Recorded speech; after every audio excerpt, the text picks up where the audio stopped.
facing off here this afternoon. The 1-0, that's in there for a strike. 1 ball and 1 strike. And here is the Sealy Realty starting lineup for the South Alabama Jaguars. 9-9 entering today's ball game. Leading off playing left field is Brittany Reed. Kennedy Cronin, the shortstop, bats second. Camden Kvistad, the third baseman, will bat third. Batting fourth is Abby Krizwicki, the first baseman. Caitlin Gruich, the designated player, will bat fifth. That ball is low, but she checked swing. She did not go. 2 balls and 1 strike. Victoria Ortiz, right fielder, will bat sixth. Taylor Stevens will catch and bat seventh. Savannah Mayo, the second baseman, bats eighth. And Megan Harris, the center fielder, batting ninth. Sarah Cornell, the right-handed junior from Westbury, New York. Transfer from Hofstra in the circle for the Crimson Tide. The 2-1 pitch. Low, 3 balls and 1 strike. Cornell, a .97 ERA on the year, a 7-0 record, making her 9th appearance and 5th start. She has 3 complete games. She's pitched 29 innings, 18 hits, 4 runs, all earned, 8 walks, and 23 strikeouts on the year. Opponents batting .178 against Cornell. 6th in the SEC, Tom, and ERA, and 2nd in runs allowed this year. 3 ones right in there for a called strike. The count's full, 3 balls and 2 strikes. During the Crimson Classic, Cornell got 2 wins in 2 appearances, but only pitched 3 2/3 innings.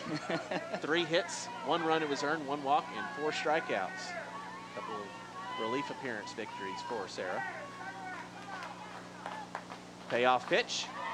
This is low and inside for ball 4. And South Alabama draws the leadoff walk here to start off things at the top of the first inning. Well, Brittany Reed, the most potent base runner that the Jaguars have. She was on a 7-game hitting streak coming into this game. She's the only real one with stolen base ability on this squad, so Alabama's got to be careful here as the Jaguars might send Reed on this pitch or the next. Kennedy Cronin steps in. Right-handed hitting shortstop. Cornell looks in, and here comes the first pitch. Looked pretty good, not sure where that missed, maybe a touch inside. 1 ball and no strikes. In the field for Alabama, Schroeder in left, Brown in center, Sides in right, Morgan at third, Jenkins at short, Wallace at second, Tao at first, and Reagan Dykes behind the plate. And as we've said, this seems like the lineup for Alabama going throughout the rest of this regular season. The 1-0, that's in there for a strike. 1 ball and 1 strike now on Cronin. Cronin, the freshman, batting .339. 19 of 56, 14 runs scored, 4 doubles, 5 home runs, and 15 runs driven in. Tied with the team lead in RBIs, leads the team in home runs. Yeah, just 4 for 15 in the last 5, but 2 of those 4 both long balls. That one swung on and missed. 1 ball and 2 strikes now on Cronin. Umpires for today's ball game: Scott Mayer behind the plate, Kevin Hancock at first, and Bradley Newton, the third base umpire. A brisk March day. Wonder how many layers those umpires have on. Woo. The 1-2. Fouled straight back. We'll do it again. 1 ball and 2 strikes. As I mentioned, the 15th all-time meeting between these 2 programs. Alabama has never lost to South Alabama, 14-0. Last year, a 1-0 win on opening day. And considering how competitive this series has been, like we talked about in the open, you wouldn't think that South Alabama's never beaten the Crimson Tide. Last 6 meetings all decided by 3 runs or fewer. Last time a game wasn't decided by 3 runs or less was 2013 here in Tuscaloosa. The 1-2, swing and a miss. Strike 3. And Cornell comes back after walking the leadoff batter to get the strikeout.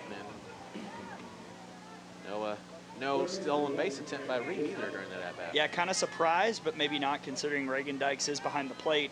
Good to see Sarah Cornell getting early action with the rise ball as well. It was slow for her at 65 miles per hour, but it still got Cronin to bite, and a really good pitch here in this first inning after giving up the walk. Camden Kvistad steps in and swings at the first pitch for strike 1.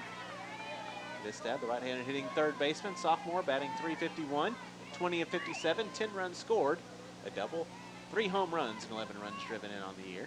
And yes, that name is familiar because you've all heard it before. Kvistad, the sister of... That one swung on and missed, no balls and 2 strikes. The sister of former Florida on-base juggernaut, I guess, Kaylee Kvistad, who just graduated. My favorite thing about that statement you just said, former. Yes. She is no longer with the Gators. I bet they miss her, though. The 0-2 holds off on the rise ball this time. 1 ball and 2 strikes. We were talking about it before the game. Kvistad has had a very intriguing last 5, and I love to look at that stat because you can maybe see the flow of batters. In the first 3 of those 5, she was 0 for 10. In the last 2, 7 for 8 with 5 runs driven in, 2 homers, and a walk. The 1-2. That one's popped up on the infield and foul ground. Reagan Dykes will range back and make the catch. With enough room over toward the Alabama dugout. There's now 2 away. Pretty easy there for Reagan Dykes. Didn't go very far, and a good job by Sarah Cornell responding here in this inning after giving up the leadoff walk. Now that brings up Abby Krizwicki, first baseman.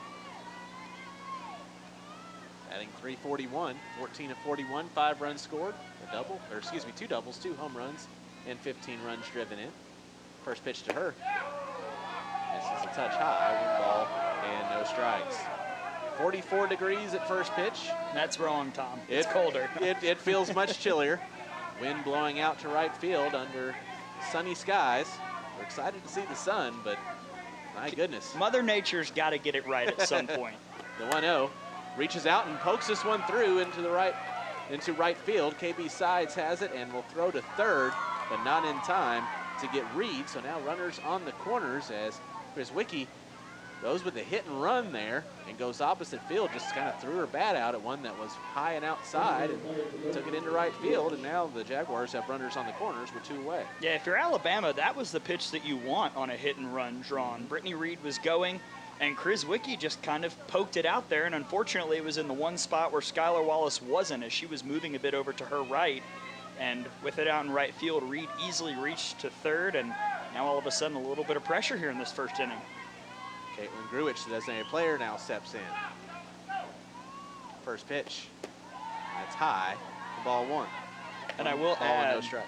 I'm sorry, Tom. I was going to say I will add that this lineup for South Alabama has not seen a lot of success because they were facing Alexis Osorio most of the time. Only 3 batters, at least on my board, have career hits against the Crimson Tide, and one of those was Krizwicki. They have a lot of strikeouts. Cornell looks in, the 1-0. That's right in there for a strike. 1 ball and 1 strike now. 2 outs here in the top of the first. No score, Alabama and South Alabama. Jaguars threatening here in the top of the first. Alabama this season has only allowed 1 first inning run. Outscoring opponents 19-1 in the first frame.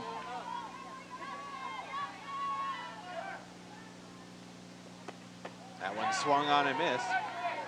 2 balls and 2 strikes, 67 miles per hour right down the middle, and Gruich could not catch up with it.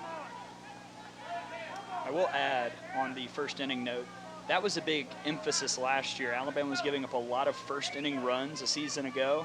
Not so much this year, and you'd love to see Cornell in the threat here. The 1-2. A bit high. Moved to 2 balls and 2 strikes. Did not miss by much there.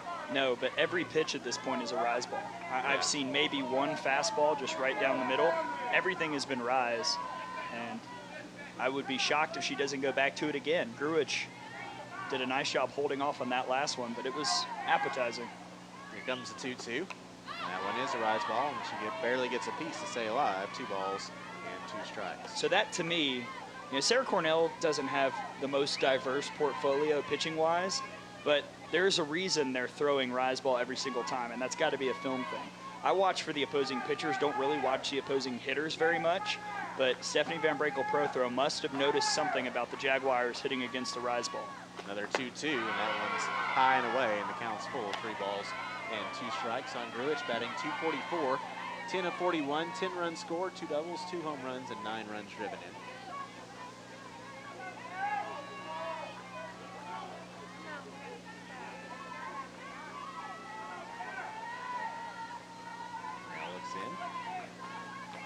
Payoff pitch to Gruich. All the way to the backstop. The throw to home to try to get the runner, but she stays safe ahead of the throw. And the walk wild pitch brings home a run for South Alabama. They have a 1-0 lead as that ball, I think it was going to be a changeup, but it looked like it just stuck in Sarah Cornell's hand and was wayward all the way to the backstop on the fly. And I wish I could say that's the first time we've seen that, Tom, but there have been a couple other outings. I think it was the St. Francis game, or it might have been Southern Miss, where she had a couple changeups that just didn't get out of the hand. And I'm not sure what that is. It is very cold. Yes. 44 degrees is a lie. It is colder. And, you know, I don't know if that affected her, but just a tough break. Victoria Ortiz steps in, takes the first pitch for a called strike. The runner from first, Griswicki, did not go any further than second, so she's on second with Gruich on first. Reed came in to score 1-0 South Alabama here in the top of the first inning. And if you're South Alabama, I mean, a gift, a real gift. It's been a while since you've gotten a lead on the Crimson Tide. The 0-1 is way dead and missed. The balls and 2 strikes now on Ortiz, the right fielder for South. Batting 190 on the year, just 4 of 21 with 3 runs scored. But all 4 of the hits have been extra base hits. 3 doubles and a home run. 3 runs driven in for the freshman.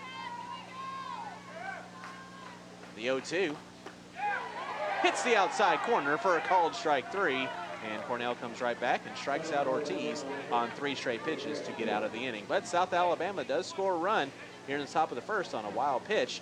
1 run on 1 hit. There were no errors and 2 runners left on. We move to the bottom of the first inning. South Alabama 1, Alabama coming to bat here on the Crimson Tide Sports Network from Learfield, IMG College. Section C, row 15.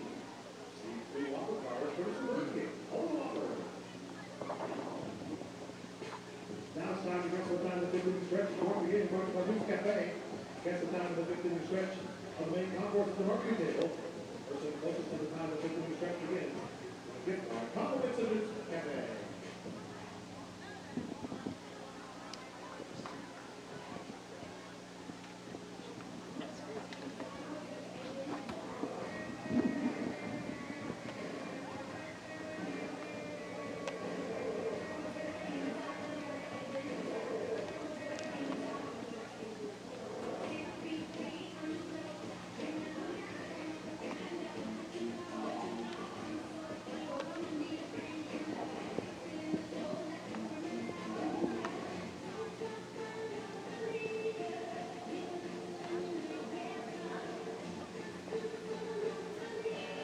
Welcome back to Tuscaloosa. We move to the bottom of the first inning. South Alabama with a 1-0 lead over the 5th-ranked Alabama Crimson Tide.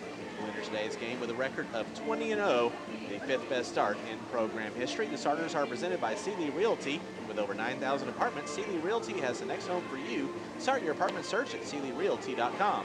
Browse community data, view hundreds of photos, or take the virtual tour, because you're not just looking for an apartment, you're looking for home. SealyRealty.com. Leading off for the Crimson Tide is the right fielder, KB Sides. Melissa Brown, the center fielder, will bat second. Batting third is the first baseman, Kaylee Tao. Bailey Hemphill, the designated player, bats fourth. Mare Schroeder, left fielder, batting fifth. Catching and batting sixth is Reagan Dykes. Batting Morgan, the third baseman, will bat seventh. Claire Jenkins, the shortstop, batting eighth. And Skylar Wallace, the second baseman, will bat ninth. They're facing in the circle for South Alabama, the right-handed senior from Kansas City, Missouri, Alexis Reed. Has the ball, and here comes the first pitch. High for ball 1. Reed on the year, a 2.33 ERA and a 6-5 record, making her 14th appearance and 11th start. She has 8 complete games, pitching 69 innings, 72 hits, 31 runs, 23 of those earned. She's walked 23, struck out 35. Opponents batting 264 against Reed on the year. The 1-0 drops in for a called strike, 1 ball and 1 strike. And what jumps out to me there, Gray, is 69 innings already on the year for her. Yes, really getting a lot of nice work in the circle, and based on the tail of the tape, it's a lot of spin, a lot of curve. She loves to paint the corners, has a really wicked changeup. 1-1 is slap foul. The ball and 2 strikes. Apart from the changeup, there's an off-speed pitch, so it's right in between her regular pitches and the change that she keeps up in the zone that I think Alabama can get a hold of if they can get a beat on it early. She's got a really good drop ball, and she does have a rise ball, but it's not really a strike pitch. I'm intrigued to see how she does, because the pace is not what really helps her. It's all about spin. She only gets about to 60. That one is again slap foul. Ball and 2 strikes on KB Sides, a sophomore from Dora, Alabama. Batting .333 on the year, 22 of 66. 17 runs scored, 3 doubles, a home run, 16 runs driven in.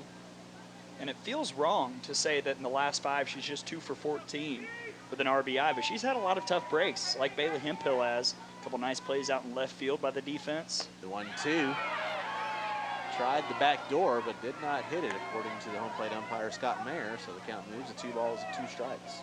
And I'll say this again, we talk about how KB Sides can do whatever she wants at the plate. She can hit for power, she can slap. I still think that she's at her best when she hits for power. I feel like it's been a while since we've seen her get a slap hit, maybe right here. Here comes the 2-2. That one is slap foul. We'll do it again, 2 balls and 2 strikes. In the field for the Jaguars, Reed in left, Harrison center, Ortiz in right, Kvistad at third, Cronin at short, Mayo at second, Priswicki at first, and Stevens behind the plate. Side steps back in. And another 2-2 offering. That one is up the middle. The stop made by the second baseman. The throw over is just in time from Mayo. Actually, I think she stepped out of the box. Mayo. Yeah, and I thought I saw her step out on the foul back to the net. I didn't say anything because they didn't call anything. But yeah, unfortunately, KB Sides, and it was a pretty obvious call. Half the foot was out of the box. Good call by the home plate umpire, Scott Mayer. So Sides actually retired 2 unassisted instead of 4-3. And I will add, when you don't slap every time, sometimes it's hard to adjust. First pitch to Alyssa Brown hits the outside corner for a called strike. No balls and 1 strike on the junior from Eclectic, Alabama, batting .340. 17 of 50, 17 runs scored, 2 triples and 3 RBIs on the year for Brown. And she probably had the best Crimson Classic for Alabama batters. Went 4 for 8 with 4 runs scored, a triple. Walked, had a couple of stolen bases. And now 6th in the SEC in triples this year. Oh. And 2nd in stolen bases, 2nd in sack bunts. 2nd in stolen bases behind Aaliyah Andrews. That's going to be a battle all year. The 1-1, that's high. 2 balls and 1 strike now on Brown.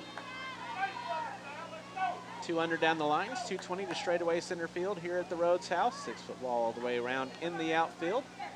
Brand new outfield wall here in Tuscaloosa. The 2-1 stays too high. 3 balls and 1 strike now on Brown.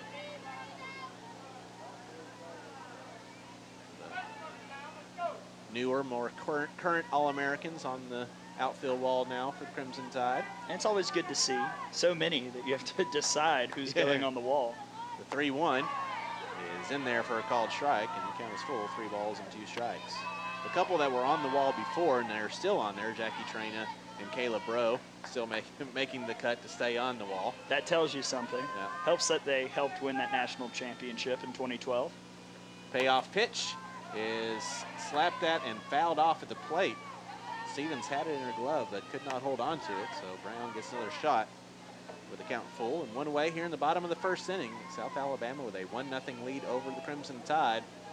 Jaguars scoring a run on a wild pitch in the top of the 1st inning. Payoff pitch on its way again. This one's a high chopper to short. Stop made by Cronin. The throw over is going to be in time to get Brown for out number 2. And Alyssa didn't make her move too much, so. Yep. And that's what happens. And I think for Alabama, you're going to want this South Alabama defense to have to make plays. They've got 27 errors this year, and it's cold, Tom. We've referenced that a lot. When it's cold, it's a little bit harder to make those easy plays. But the South Alabama defense so far has looked pretty solid against 2 of the better slappers on Alabama's lineup. Now Kaylee Tao steps in. The first pitch to sophomore from Madisonville, Kentucky's in there for a called strike. No balls and 1 strike now on Tao, who's batting .367 on the year. 18 of 49, 20 runs scored, 8 doubles, a triple, a home run, and 18 runs driven in. And hits the inside corner this time. No balls and 2 strikes now on Tao. Yeah, 9th in runs scored, 3rd in doubles, 4th in walks in the SEC. In the last 5, 4 for 13, but with 6 runs driven in, 2 doubles and a triple. So it's, I don't know why it feels like she hasn't done a lot in the last couple games, because when you look at the numbers, she's been pretty potent at the plate. The 0-2, high, 1 ball and 2 strikes. Yes, Montana Faust was named the Crimson Classic MVP, but Kaylee Tao, you look at those RBI totals, that's a pretty good weekend for her. Yeah, she was right there. And again, those 2 doubles, both huge in those individual games. The 1-2, low, and the count moves 2 balls and 2 strikes now on Tao. I would like to see her swing a bit earlier in counts once conference play starts, because when she was doing that at the beginning of the year, she was hitting .670. Right. So you know, you're not going to get a hit every time, but when you're aggressive, especially against SEC pitchers, it usually goes pretty well. Now the 2-2. Tal takes that one in the dirt and counts full. 3 balls and 2 strikes as the wind continues to blow harder out to right field, which would play right into the power game of Tal. Yeah, in her only home run of the year back in Troy, it was right down the right field line. Hit the foul pole. Yeah. Comes the payoff pitch to Tal. Outside, but not by much. Tal will take the walk, though. Alabama has their first base runner here with 2 outs in the bottom of the first. Scott Mayer must have at least 6 layers on behind the plate, because he is calling a very, very tight strike zone that could extend this game for a long time. We've seen a couple pitches from Alexis Reed and Sarah Cornell that didn't miss by much. Yeah. That one right there. So now Bailey Hempill steps to the plate. Junior from Lafayette, Louisiana. First pitch in there for a called strike. No balls and 1 strike now on Bailey, batting .339, 19 of 56, 12 runs scored, 4 doubles. Leads the team with 7 home runs and 26 runs driven in. But is coming off of a 1-for-11 weekend. The 0-1, and that was a fly ball way back, way gone. Alabama now leads it 2-1 as Hempill absolutely crushed that one. Hit herself on the face on her headshot on the scoreboard. And that's a way to not hit a rocket to third. What a crushing shot by Bailey Hempill. Death, taxes, Bailey Hempill first inning home runs. It still exists. Yes. I'm glad it does. You know, she was 5th in the conference in home runs coming into this game, and just the jolt Alabama needed. And this inning has been a bit sleepy, but I would like to highlight that this is a response. Yeah. Something that we talked about all year. Sarah Cornell has the wild pitch, gives up the run. Kaylee Tao goes aboard on a pitch that was close to the zone, and Bailey Hempill takes advantage to give Alabama the lead. First pitch to Mara Schroeder is in for a called strike. No balls and 1 strike now on the senior from Houston, Texas. For Bailey Hempill, that is home run number 8 on the year, and Tuscaloosa Toyota RBIs 27 and 28. Get your lowest price first at TuscaloosaToyota.com. That one's a fly ball to left, settling underneath it and making the catch is Reed for out number 3, and the side is retired. But Alabama does answer back. South Alabama scores 1 in the top. Alabama scores 2 here in the bottom of the first inning off the 2-run shot by Bailey Hempill. 2 runs on 1 hit. There were no errors, no runners left. We played an inning, 2-1 Crimson Tide here on the Crimson Tide Sports Network from Learfield, IMG College.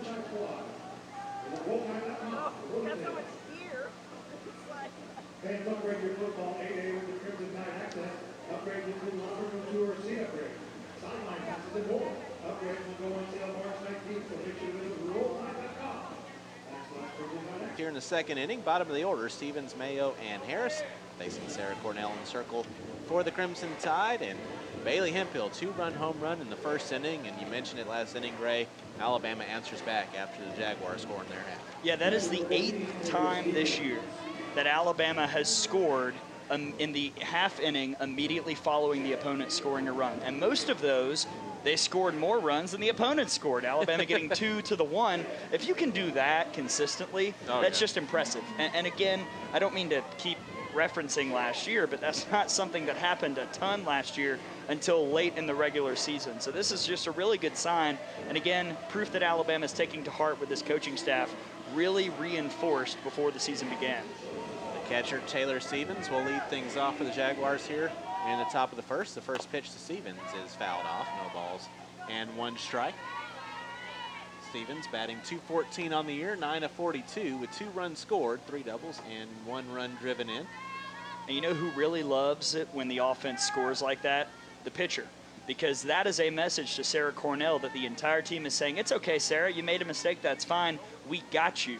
Yep. And that's just got to make her feel really good and hopefully make her feel a little warm in the circle right now. The 0-1 is line foul down the third base line. Balls and 2 strikes. Head coach of the Crimson Tide is Patrick Murphy in his 21st season at the helm here in Tuscaloosa. 1,043 wins, 293 losses. As the head coach of the Crimson Tide, a .781 winning percentage.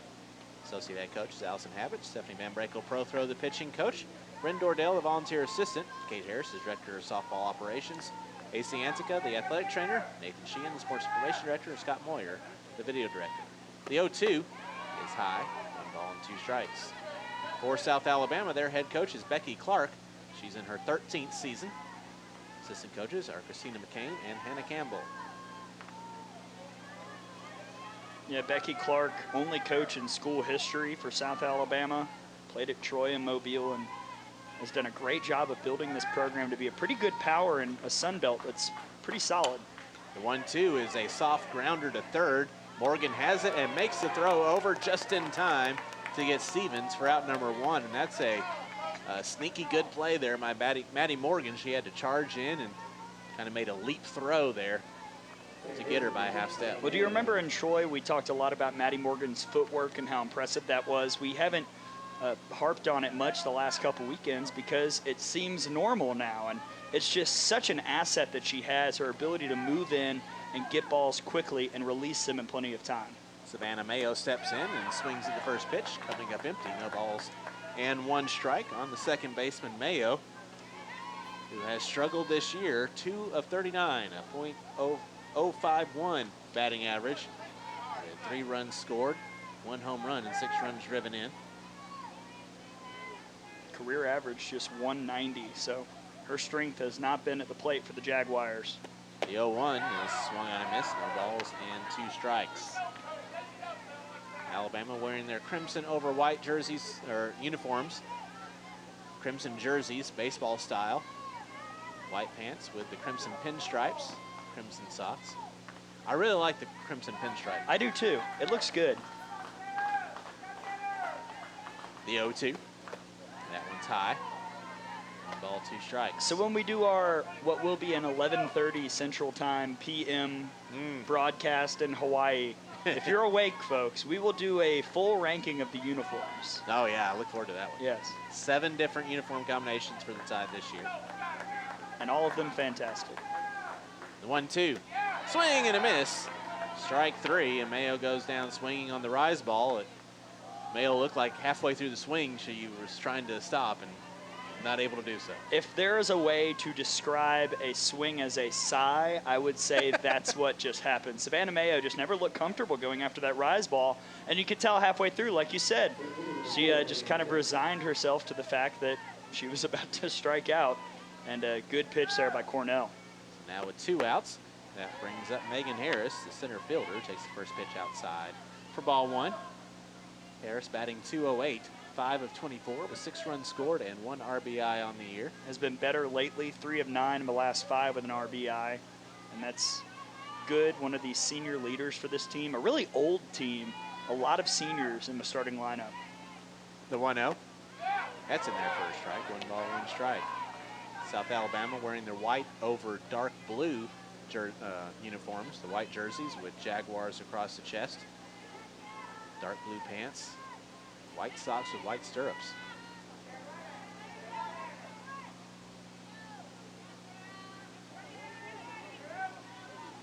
The 1-1 pitch. And that's a 1-hopper to short. Jenkins has it, makes the throw in time for out number 3, and a 1-2-3 inning pitched by Sarah Cornell. The Jaguars go down in order. No runs, no hits, no errors, no runners left. We head to the bottom of the 2nd inning. 2-1 Crimson Tide here on the Crimson Tide Sports Network from Learfield, IMG College.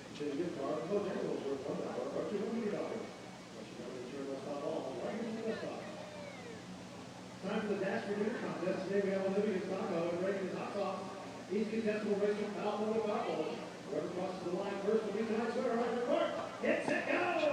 Frozen Taco, take your on ice hot sauce in our first Back Tuesday showdown. This just might be the slowest taco hot sauce race I've ever seen. Come on, girls, pick it up. We got an inning to start. Oh my goodness. Hot sauce is jumping taco. Look at the number here. We have no winners. No Super U.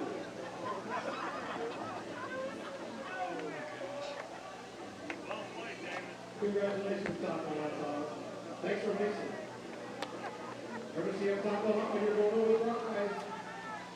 Thank you for Taco Hama. There we did it score. Alabama softball.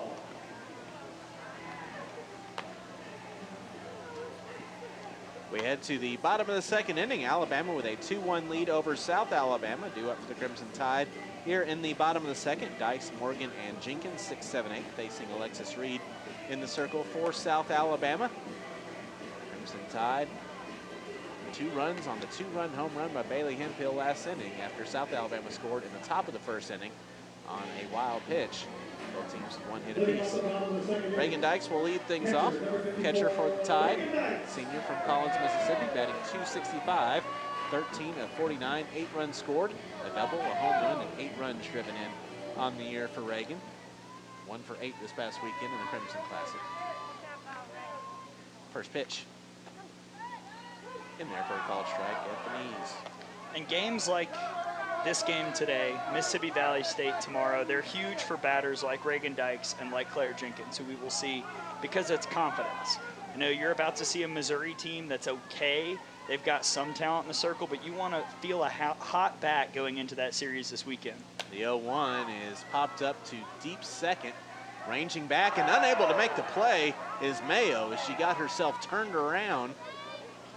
Might have even had to deal with the sun and the wind as well, but just a misplay there by the second baseman gives Alabama a base runner here to start things off in the bottom of the second inning. Yeah, and I don't think she touched it, so it will go down as a hit for Reagan Dykes, which is good to see, help that average up. And again, just getting on base. Okay, you know, that's probably not what she envisioned, but yeah, she's aboard. That will bring up Maddie Morgan. First pitch to the sophomore from Linwood, Washington. Squares around to bunt and butts it foul.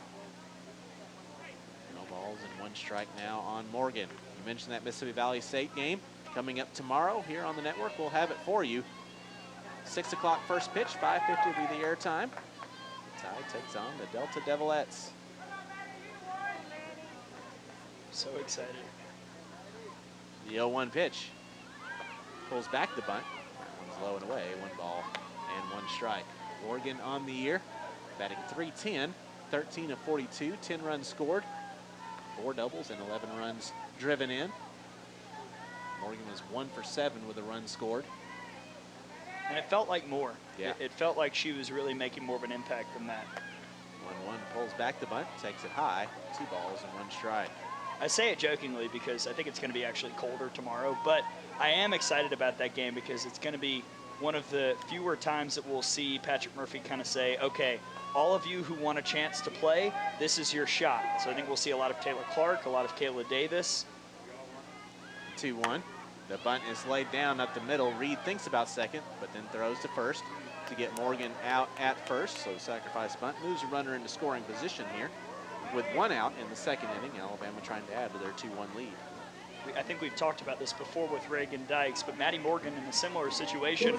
Her bunts aren't the most beautiful. She's not going to beat them out, but they're in a position every time where it just moves the runner and gets the job done. And that's all Patrick Murphy asks. Great job in the one spot where Reed really didn't have a play at second, even though she looked.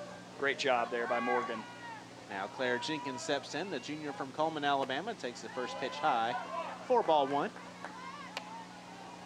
Claire batting an even .250 on the year, 11 of 44, 12 runs scored, 2 doubles, a triple, 2 home runs, and 7 RBIs on the year. Went 0 for 6 this past weekend in the Crimson Classic. The 1-0, low and inside, 2 balls and no strikes. He hasn't had a hit since the first of the 2 Minnesota games in the Bama Bash. And again, games like this are just critical because I'm starting to get a little bit worried that maybe she's thinking about last year and how hot she was the first couple weekends, and then it trailed off. You do not want that to happen for Claire Jenkins at the plate. 2-0, misses inside again, 3 balls and no strikes. And the other thing, in the Bama Bash and the weekend before, she wasn't getting hits, but she was getting on base. Last weekend, she was struggling to get on base. I don't think she walked, and if she did, maybe once. No walks, yeah. So, you know, if she's not going to get hits, at least get on base. Good patience in this at-bat. The 3-0, that one's in there for a strike. She did have a stolen base during the Crimson Classic, but that was after she had been pinch hit for and then went back in for her, I think it was Caroline Hardy who pinch hit for her on first. So, yeah, we'd like to see Claire be able to at least get on base here. The 3-1 is on its way, and it's high for ball 4, so Claire does draw the walk. Runners now on first and second with 1 away. Skylar Wallace about to step to the plate. And Alexis Reed really hammered the upper part of the zone to Jenkins. Couldn't find the strike zone, but I wonder if that's what the scouting report about Claire says, because we've seen her get hits with balls low in the zone, but I've never really seen a pitcher go after her with pitches all up in the zone every single time. Good eye, though, as none of them really found the strike zone. Skylar Wallace steps in. The freshman from Woodstock, Georgia, takes the first pitch low. 1 ball and no strikes. Skylar, the top batting average on the team, 381, 16 of 42, 12 runs scored, 3 doubles, 3 home runs, and 10 runs driven in on the year for Skylar. And she had a good Crimson Classic, went 4 for 9 with 3 runs scored, a double, a home run, and an RBI. And she had one of 2 solo home runs against St. Francis to make that a 3-1 victory for Alabama. Her and Maris Schroeder, and 3 at-bats went home run and home run. It was really good to see her be able to do that, go opposite field, and continue to settle in here in Tuscaloosa. Yeah, and if you throw in my last 5 game stats, at 6 for 12, including UAB, with 2 home runs, both solo shots. So we're really seeing her come into her own at the plate, which is really good for a freshman. The 1-0. Misses high, 2 balls and no strikes. And that's one thing Coach Murphy was alluding to in the pregame interview, that he would be comfortable moving her up in the order if she continues to hit like this. Yes, but I think right now, keep her at 9. She's playing well, hitting well, and if she gets on base, you've got KB Sides, who's shown that she can drive in runs this year, right behind her. The 2-0, that's in their first strike. 2-1 now on Wallace. 2-1 Alabama. 1 out here in the bottom of the second. The Tide trying to add to their lead. Elsewhere in the Crimson Tide Sports Network, underway right now at the Joe. Alabama with a 4-1 lead over UAB, Bama baseball. Playing well right now. The 2-1 is popped up on the infield. The infield fly is called. The catch made by Kvistad. Runners stay where they are, and there's now 2 away. Well, unfortunate. It was a good pitch by Alexis Reed right in on the hands of Skylar Wallace. And that is something that we've seen the freshmen on this team struggle with. The pitches inside that they just swing as if to fight off. And Wallace, I think, was probably trying to foul it off, but just kept it in play there for out number 2. So KB Sides will now step in. First pitch on its way. Sides takes it inside. 1 ball, no strikes. Sides was called for making contact outside the box. Her first time up. It was a pitch that she had grounded out to second anyway. But I like her in this situation, hitting for power with a chance to drive in runs. I think this is when she's most comfortable. 1-0, and that ball is a fly ball to deep left field, but settling in underneath it and making the catch is Reed for out number 3. So for Alabama here in the second, they get no runs on a hit, no errors, and 2 runners left on base. We played 2. It's Alabama 2, South Alabama 1 here on the Crimson Tide Sports Network from Learfield, IMG College. We all aspire to harness our power and change the world.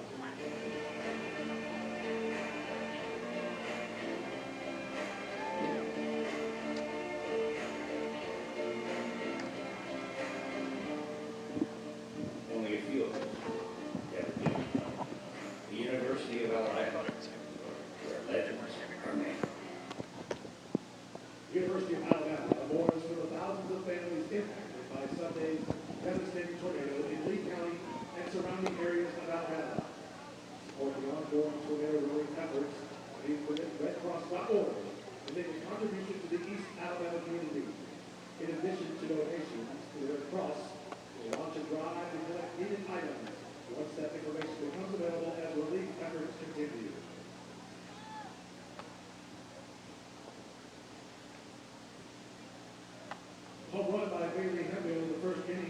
Coming up later today here on the Crimson Tide Sports Network, 7 o'clock is the airtime, 8 o'clock is the tip-off.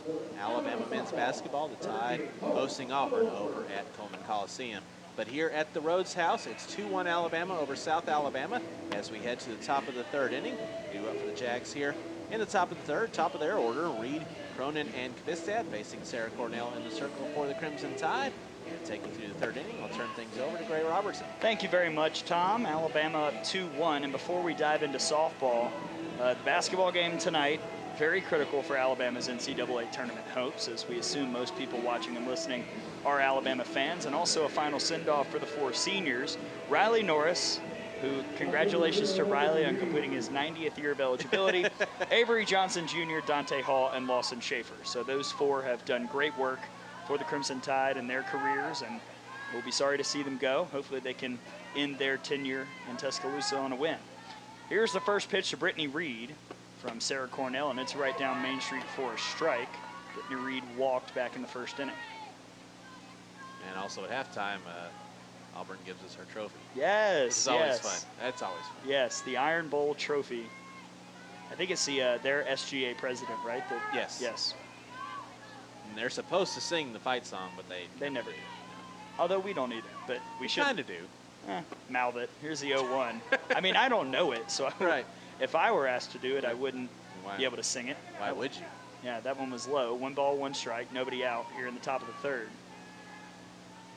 Cook's Pest Control scoreboard update. Cook's Pest Control and the Senchicon system, the unbeatable combination for termite protection. A light slate of games here this midweek Tuesday. The 1-1. Misses, barely. 2 balls and 1 strike. SEC teams in action, just a couple other ones in the top of the 6th. In Natchitoches, Louisiana, LSU with a 7-2 lead over Northwestern State. That's in the top of the 6th. Bottom of the 5th, Mississippi State leads UT Martin 8-1. That's it. And us, the 2-1, yes. Swung on and missed, 2 balls and 2 strikes. Now, all eyes are on, at least SEC-wise, this weekend series with Florida and Tennessee. Right. In Gainesville, both are in the top 10.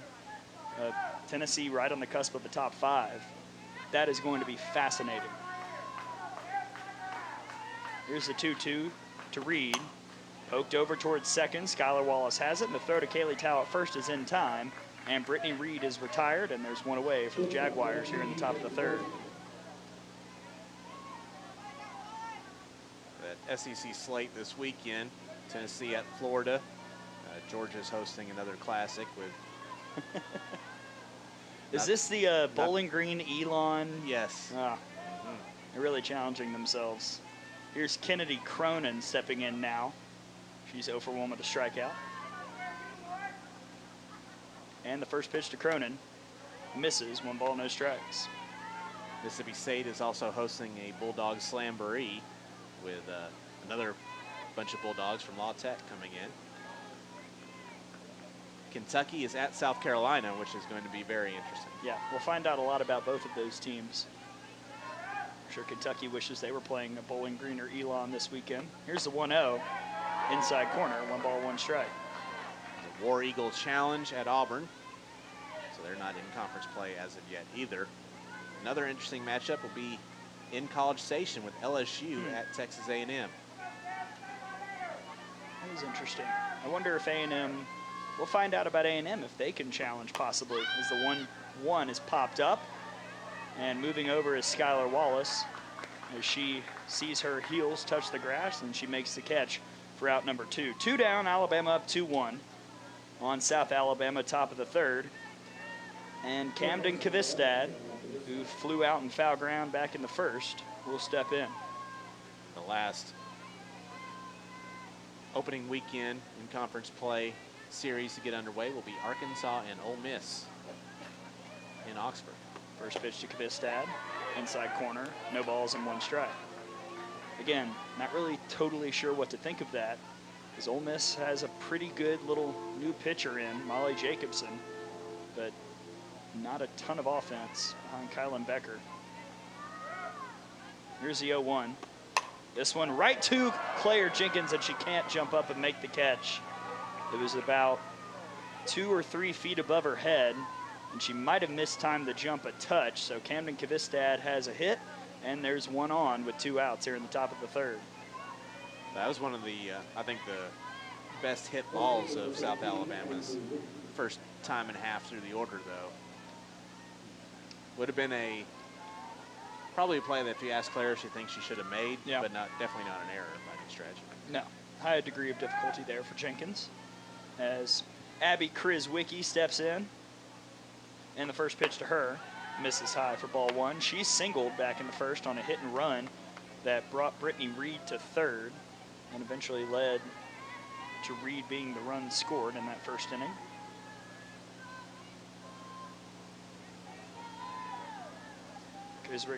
Chris Wicki, excuse me, now 2 for 5 in her career against Alabama. And here's the 1-0.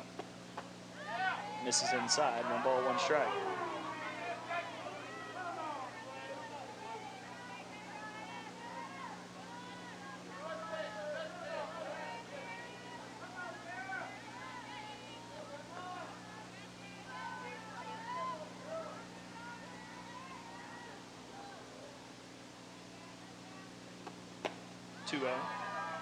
Low and away. 3 balls and no strikes.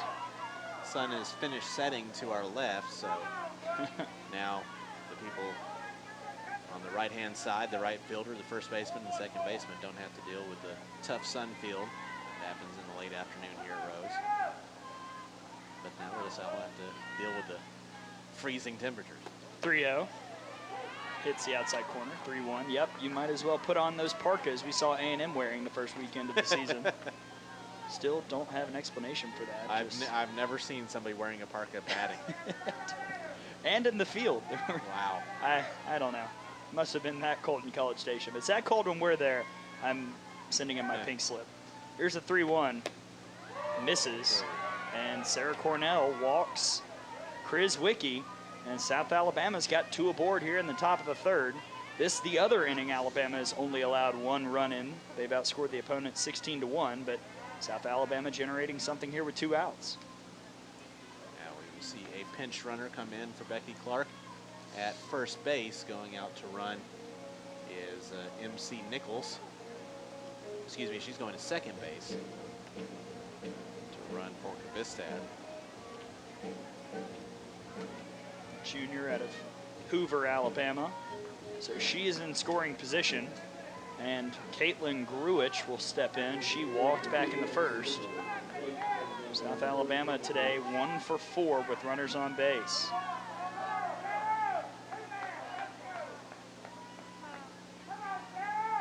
And the first pitch from Cornell to Gruich. Swung on and missed on the rise, 0-1. And I think these are the type of situations where you're going to see Sarah rely even more on the speed. Yeah. And especially the speed with that hop of the rise, as we just saw there.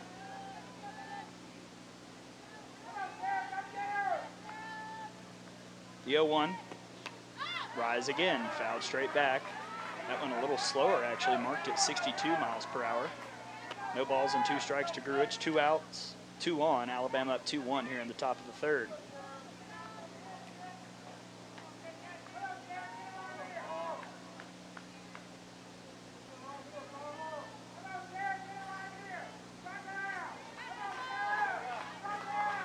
The 0-2.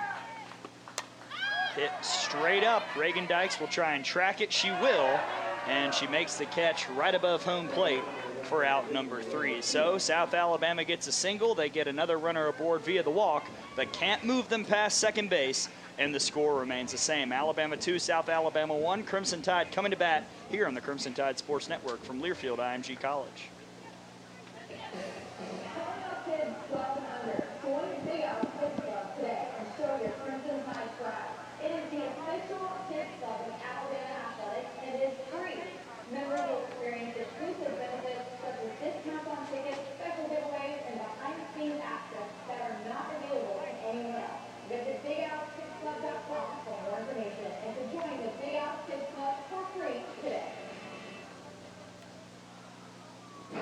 Let's hear it for Walter, tonight's Chick-fil-A Loyal Nugget of the game. Chick-fil-A points. In Alabama location, Alabama Chick-fil-A location, proud sponsors of the Crimson Tide. Congratulations, Walter, and roll Tide.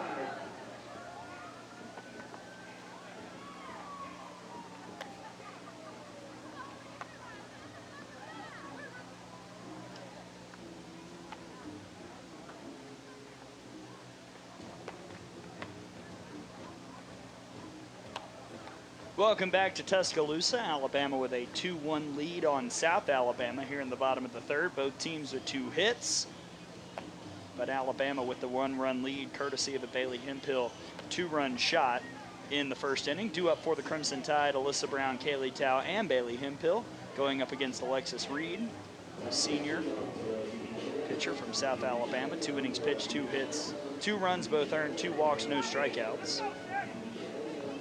Going up against Alyssa Brown, who grounded out her first time up.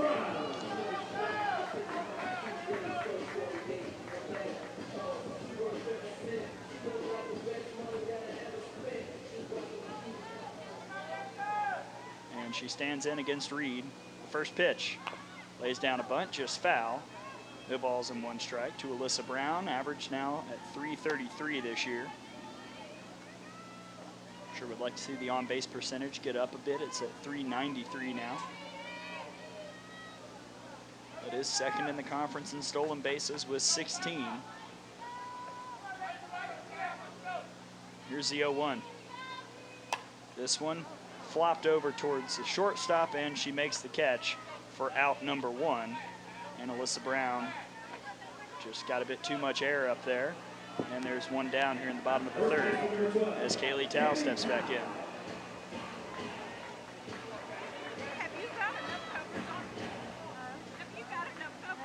Tao walked back in the 1st. And first pitch, off speed for a strike, 0-1.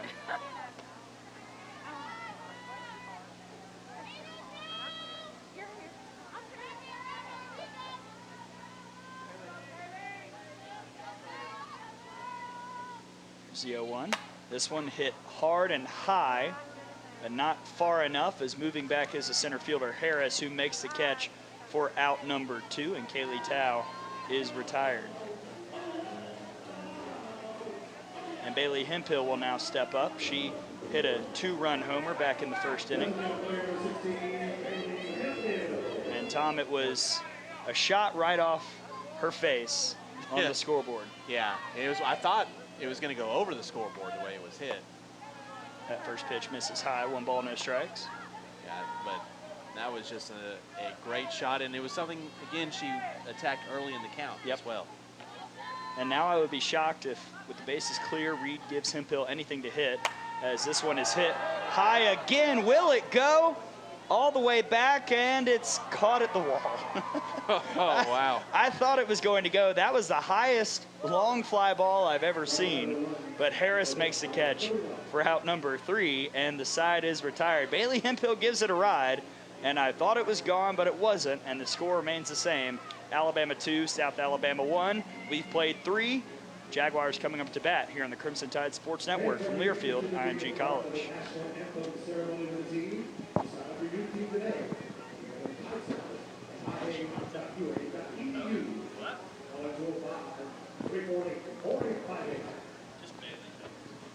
All right, man, it's time for you to pick the song for the Burger Cookhouse. Let us know what song you want to hear next by cheering as loud as you can for your favorite tune. You want to hear Barefoot Blue Jean Night by Jake Owen? Fireball by Pitbull. Boy, are you coming up with that? Or Ain't No Mountain High Enough by Marvin.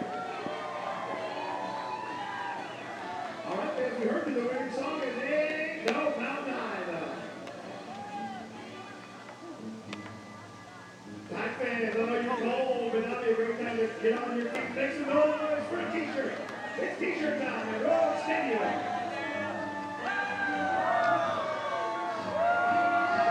Well, they're tossing T-shirts here, and They said, get up on your feet, and I heard an audible no. it's just not happening today. It's too cold. We're through 3 here in Tuscaloosa. Alabama up 2-1 on South Alabama. Due up for the Jaguars, Ortiz, Stevens, and Mayo against Sarah Cornell. And to take you through the rest of this game, my partner Tom Canterbury. Thanks so much, Gray. Sarah Cornell in the circle for the Crimson Tide. 3 innings, 2 hits, 1 run, which was earned, 3 walks, and 3 strikeouts. She's thrown 56 pitches and 35 strikes so far. And that with a very constricted strike zone as well, so pretty good. I didn't think the number would be that high, to be quite honest, for strikes. Victoria Ortiz will lead things off. She struck out her first time up, but the first pitch is a bit outside. 1 ball and no strikes. South Alabama's left 4 runners on to Alabama's 2. Neither team has committed an error.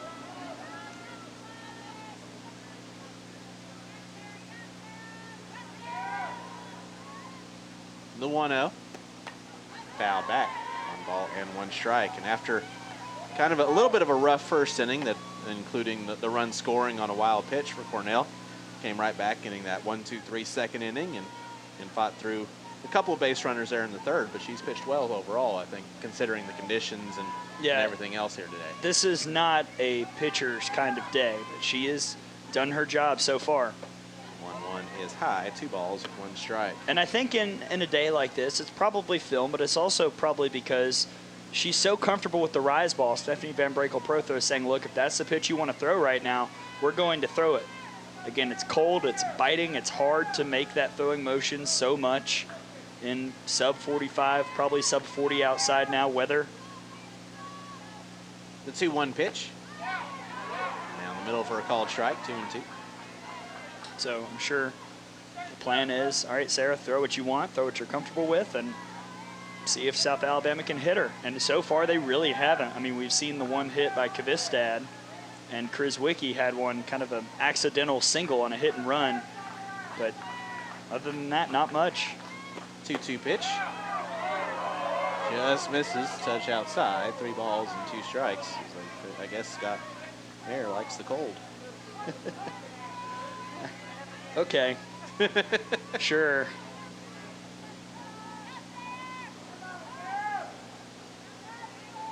Now looks in, gets the sign. Now the payoff pitch on its way.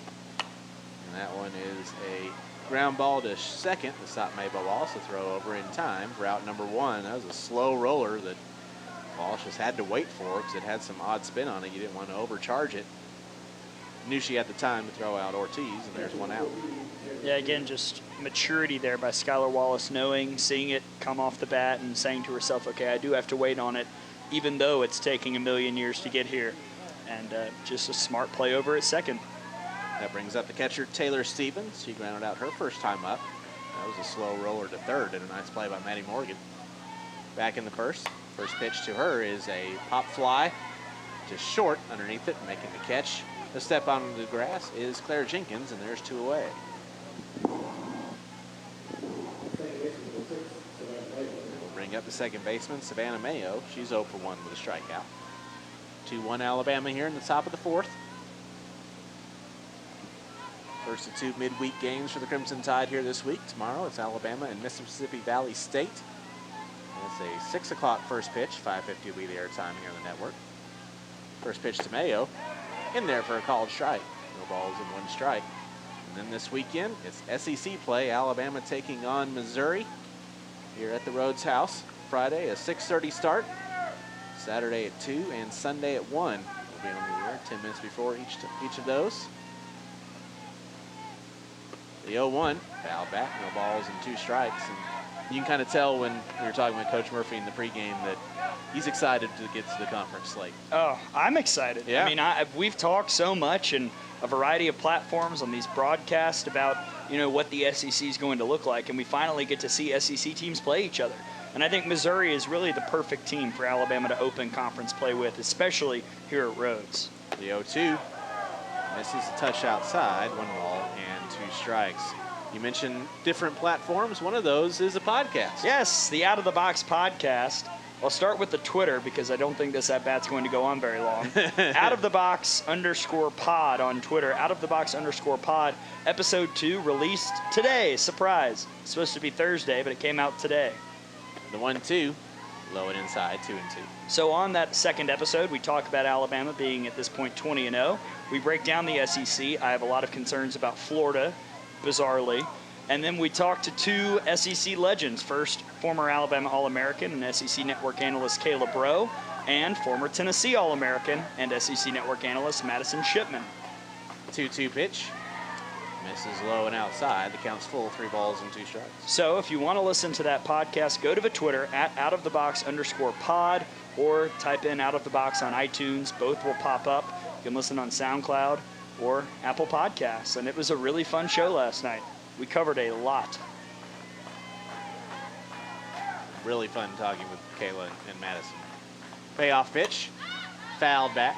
We'll do it again. 3 balls and 2 strikes. Some great insight about some different areas that, you know, different issues that we hadn't thought about necessarily. Yeah. Talking talking with them about teams, why they may be hitting a wall at certain points in the season. So that was very interesting, getting just kind of national view on some other things as well. Yeah, it was good. We talked Big Ten, Pac-12, everything under the sun.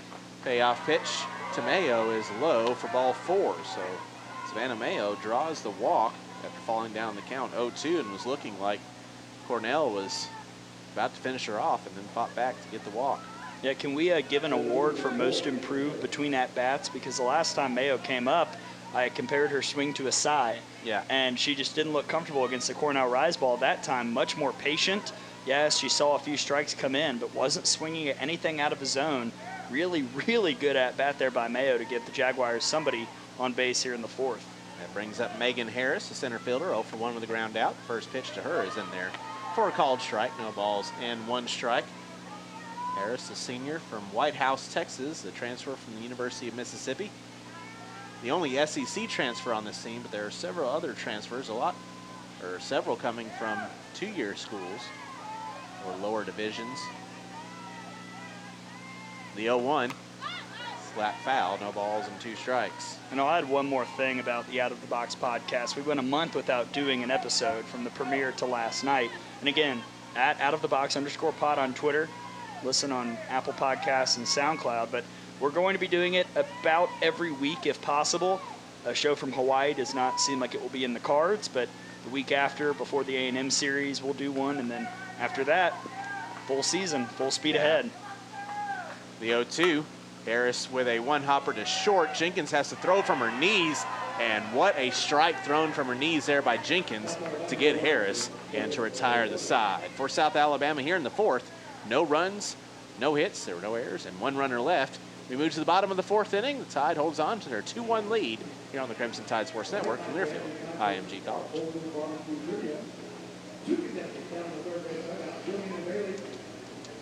Question, first person to raise their paddle will be our winner. Get it off, and the next person can answer. Here's your question. What is Dorothy's dog saying to lose it on?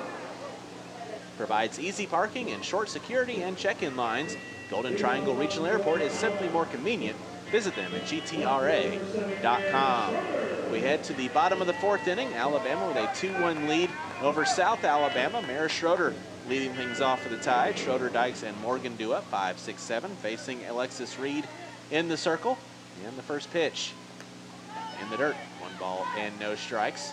Reed, 3 innings, 2 hits, 2 runs, both earned, 2 walks and no strikeouts. That was the 48th pitch of the ball game, thrown by Reed, and she's thrown 28 strikes. Alabama really hasn't done a ton against her. The 1-0, waved at a missed. 1 ball, 1 strike. Here's that drop ball, but other than the 2-run shot, the Reagan Dykes hit was a misplay by the second baseman, and other than that, Alabama just hasn't quite been able to get it in the right spot. Same bug that bit them last weekend.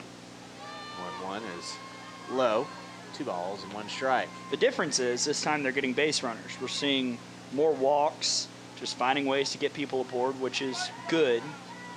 We'd love to see just a couple more hits sprinkled around from a couple players, especially in the tail end of this batting order. 2-1 pitch, swung on and missed. 2 balls and 2 strikes.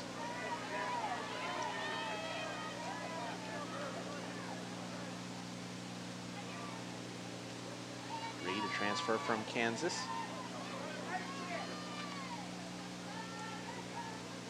2-2. Off speed, missed a bit outside, and the count's full. 3 balls and 2 strikes. Stevens does a good job of trying to frame pitches, but you can see her jerking it across. Yeah. And that pitch was high as well as it came down. One of those curveballs from Reed. Payoff pitch on its way, and that one goes opposite field on the left-hand side, and ranging over and making the catch in fair ground is the left fielder Reed, and there's one away. Catcher for 54, Reagan Dykes. That brings up Reagan Dykes. She singled her first time up. The only other hit other than the 2-run homer by Bailey Hemphill. But maybe, that kind of accidental single will get her confidence up and get her swinging away here this at-bat. get one the conventional way. First pitch is high, 1 ball and no strikes. South Alabama comes in having gone 1-3 this past weekend in the Diamond 9 Citrus 2 Classic in Kissimmee, Florida. Dropped a couple games to Bradley, one to Purdue. They did defeat Savannah State. That ball is lined to center field, and that's going to go to the wall. Dykes will round first and head to second. The throw will not be in time, and sliding in with a double is Reagan Dykes, who won away here in the bottom of the 4th inning. Again, there's that confidence. You know, that one just a pitch up in the zone from Reed that Reagan Dykes drove way out there, and I thought Harris might have actually had a play, but she stopped and let it hit the wall, which was actually smart. There was a chance I thought she might get Reagan Dykes at second, letting the ball come to her and finding the right angle, but a big double for Reagan Dykes. It's been a while since we've seen her get an extra base hit. Maddie Morgan steps in the first pitch. Morgan takes that one at the knees for a called strike. No balls and 1 strike. Morgan, without an official at bat today, her last plate appearance, laid down a nice sacrifice bunt. That just the 3rd extra base hit and the 2nd that stayed in the park by Reagan Dykes this season. The 0-1 is outside. 1 ball, 1 strike. So now again, this is a good test for this part of the order. Can they drive in the runs? Maddie Morgan has had a good year in terms of driving in a couple scores, and if she can't, then Claire Jenkins will have that opportunity. The 1-1. That one's fouled off, and it will get out of play into the Bama bullpen. Ball and 2 strikes now on Morgan. Good catch out there by Madison Preston, I believe is who that is. She's got a beanie on, which is a great idea. Yeah. I need that. Throwing left-handed, so that's definitely presto. Yep.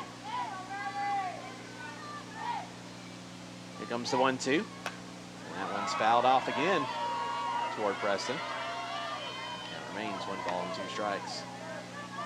South Alabama will head into conference play this weekend. They travel to Arlington, taking on UT Arlington. And an assistant coach on the wall out there, Charlotte Morgan. She's over at UT Arlington. The 1-2 is grounded to short. The stop made by the shortstop. The throw over, dug out by Krizwicki. Nice play there by Cronin, backhanded it. Moving the runner over to third, and there's 2 away. You know, you wanted her to get a hit, but it's a productive out, and now it gives Claire Jenkins a chance to once again try and get that confidence back at the plate. This would be a really big moment for her if she can get a hit and drive in a run and start feeling good again when she's got a bat in her hand. Claire steps in, having walked her first plate appearance today. The first pitch drops in too low. 1 ball, no strikes. A lot of room in the middle. We're seeing the infield really play the edges. A blooper over the pitcher would work just fine here. Yep. The 1-0. Misses outside this time. 2 balls and no strikes. So for South Alabama, Tom, you do not want to walk Claire Jenkins because that brings up Skylar Wallace, who, sure, she's 0 for 1 today, but who in the lineup has been more consistent the last couple weeks than the freshman. The 2-0. That's in there for a strike. 2 balls and 1 strike. It's a final elsewhere on the network. Alabama baseball with a 4-3 win over UAB. Tide holds on. The Blazers scored a couple runs in the 9th inning, but Bama gets the victory. Just an overall busy day here in Tuscaloosa. The 2-1. Low and inside. 3 balls and 1 strike. Coming up at 8 o'clock is the tip-off, Alabama and Auburn from Coleman Coliseum. Airtime at 7 o'clock on the network. Chris Stewart and Brian Passett will have it for you. Really hoping that's a full house tonight. Needs to be. That's a huge game. The 3-1 is a 1-hopper to third. Stop made by Kvistad. The throw will be in time, and the side is retired. For Alabama here in the 4th. No runs on a hit, no errors, and 1 runner left. We played 4. Bama still leads it 2-1 here on the Crimson Tide Sports Network from Learfield IMG College.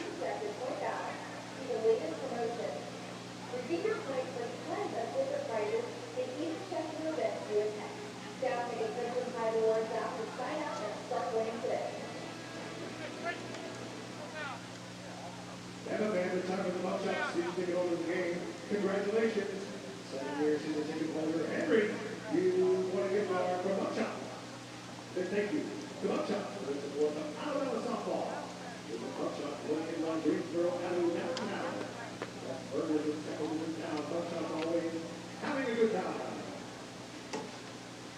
And we'll see you back here tomorrow night at 6 p.m. for Alabama versus Mississippi Valley State. You can take us on rolltime.com.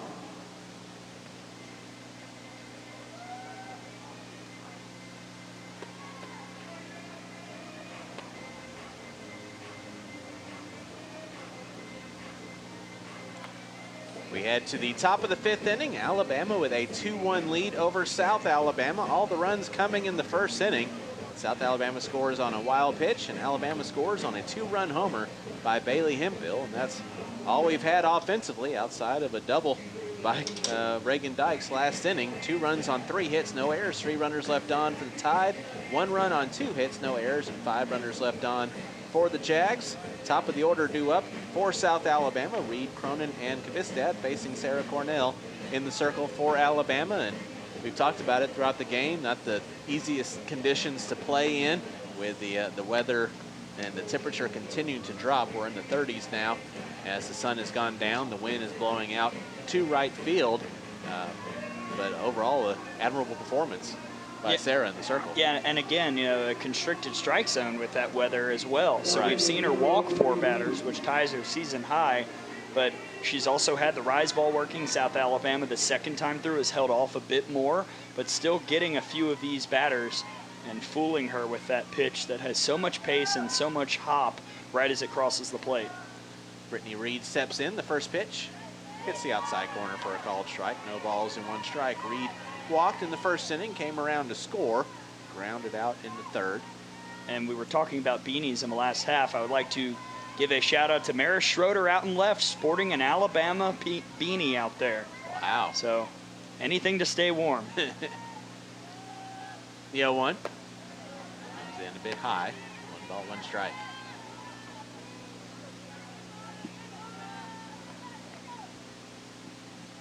Maddie Morgan's got the headband that's covering the ears. Yes. Which I think. I mean, she always wears that, but that's, I'm sure, helpful right now. Yeah. The 1-1.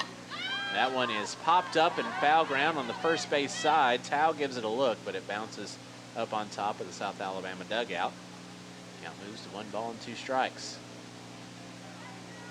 Cornell gets the ball back. There's a few Hardy fans in the stands here today. I mentioned it is a very busy day on athletics-wise on campus with baseball and basketball also being played, but it's just brutally cold. It's cold. It's a 5 o'clock start time is hard for people. Yeah. So not too high of expectations crowd-wise. 1-2 is high, 2 balls and 2 strikes. This weekend, though, should be great. Hopefully the weather will be fine. I know, Saturday there might be some issues, but should be sunny, and we should have a good crowd. I think the temperatures will be, low 70s, high 60s if everything pans out. Here comes the 2-2. And that ball is hit well to deep left field, and that ball is gone. Brittany Reed with a line drive shot just to the right of the scoreboard. And this game is tied up at 2 here in the top of the 5th inning. Well, the 2nd home run of the year for Brittany Reed, and one that, was just a pitch that she found. It wasn't anything bad. It wasn't really a mistake. It wasn't a miss over the middle. It was on the outside edge that Reed was able to just get around on and barreled it up. Yeah, that's what you have to do, and South Alabama has responded themselves here in the 5th inning. The home run has been a big part of the South Alabama offense, especially here recently. Yeah, 12 of 15 games they've hit a home run. In the last 15, I should say. And also Cornell's given up, I think, 2 this year now. First pitch. Swung on and missed by Cronin. No balls and 1 strike. Correct. Cronin's 0 for 2. 2nd home run given up by Sarah Cornell this year. The first was against Cal State Fullerton. Right. Against, I believe, a batter at the time who was hitting 700 or something along those lines. The 0-1. That one's high. 1 ball, 1 strike. But earlier today, when Alabama scored their 2 in the bottom of the first, you said that was the 8th time this season that Alabama has answered back. So another opportunity coming up in the bottom half. Sarah Cornell trying to keep this game tied up now. The 1-1.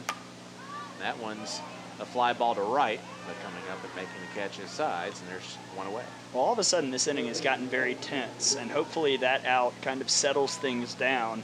We know Sarah Cornell's an emotional player, and we know that she wears her heart on her sleeve when she's pitching. She doesn't look too upset right now, and hopefully that last out helps, but after the home run, that was also a pretty well hit ball there by Cronin. Camden Kvistad steps in. 1 for 2 with a foul out and a single. First pitch. Pops straight up. On top of the press box. No balls and 1 strike.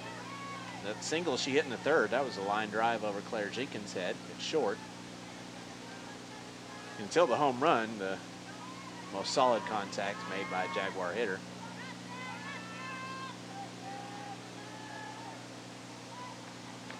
It was interesting. I noticed that 70-man break pro throw.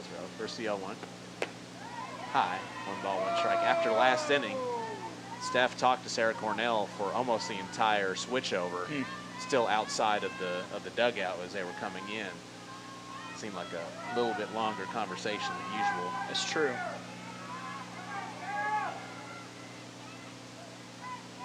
The 1-1. This is outside. 2 balls and 1 strike. 1 out. 2-2. Alabama and South Alabama here in the top of the 5th, and Reagan Dykes is going to go talk to Sarah, who has just thrown her 85th pitch of the inning. Of the inning, that'd be really bad. Of the game.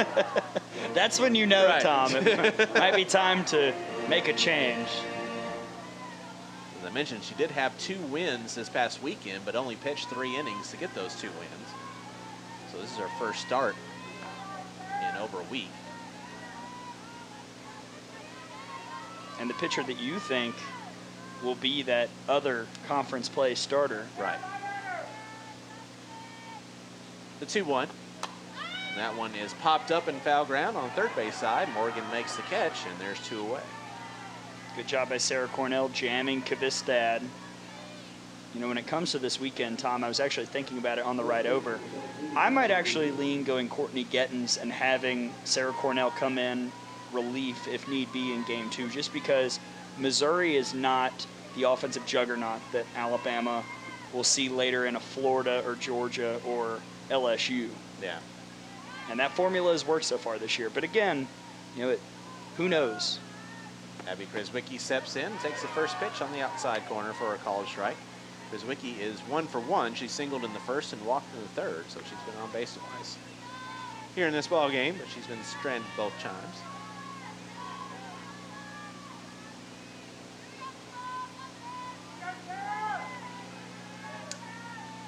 The 0-1. That one's high. 1 ball, 1 strike. And so now the third time through the order, you're seeing South Alabama really hold off on the rise, especially the ones that start right around the middle.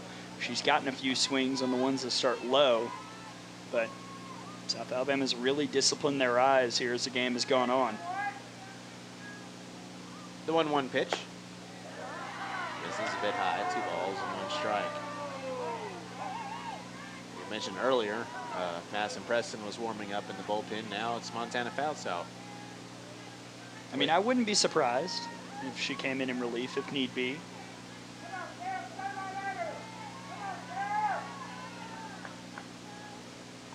The 2-1 pitch. That's right down the middle. 2 balls and 2 strikes. 'Cause I would be surprised if Sarah pitches a 4th time through the order. Yeah, that probably won't happen. The question is, if it's still a tie game, I think we'll see Fouts. If Alabama's added a few runs, I think we'll see Madison Preston. But it really just depends on what Alabama does on offense. 2-2 is popped up on the infield, and making a basket catch is Cornell, just in front of the runner on the first base side for out number 3. So the solo home run to start off the inning is all the Jaguars can get here in the 5th. 1 run, 1 hit, no errors, no runners left. We head to the bottom of the 5th inning as we stretch here in Tuscaloosa, and we're knotted up at 2 here on the Crimson Tide Sports Network from Learfield IMG College.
have stretched here in Tuscaloosa as we head to the bottom of the 5th inning, tied up at 2, Alabama and South Alabama. Both teams with 3 hits apiece. Neither team has committed an error. Alabama has left 3 runners on. South Alabama has left 5 runners on base. Wallace, Sides, and Brown due up, 9-1-2, facing Alexis Reed in the circle for South Alabama. She will be throwing her 66th pitch to start off the inning. And Tom, I like this part of the order being up here in this situation. We get to see KB Sides hopefully have a chance to drive in a run if Wallace can get aboard. First pitch to Schuyler. Low and inside, 1 ball and no strikes. And I should note that because there might be some South Alabama fans watching or listening, Brittany Reed with that home run extending her hit streak to 8 games. So one of the, if not the best batter for this Jaguars team. The 1-0.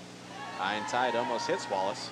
2 balls and no strikes. And that would not be the way I would like to get on base today, especially No. would be to get hit by a pitch. I could not imagine how that would hurt. Now, it would hurt more if it were Cornell than Reed, Right, yeah. or, God forbid, Montana Fouts, but either way, that's a bruise. 2-0 is low and outside, 3 balls and no strikes. One time playing Little League in a cold night like this, I took one right off the ankle. Oh, no. Oh my gosh, that still hurts, and that was like 30 years ago. Here comes the 3-0 pitch. Wallace offers at it bunt-wise. 3-1. I think she pulled it back actually, but it was a called strike.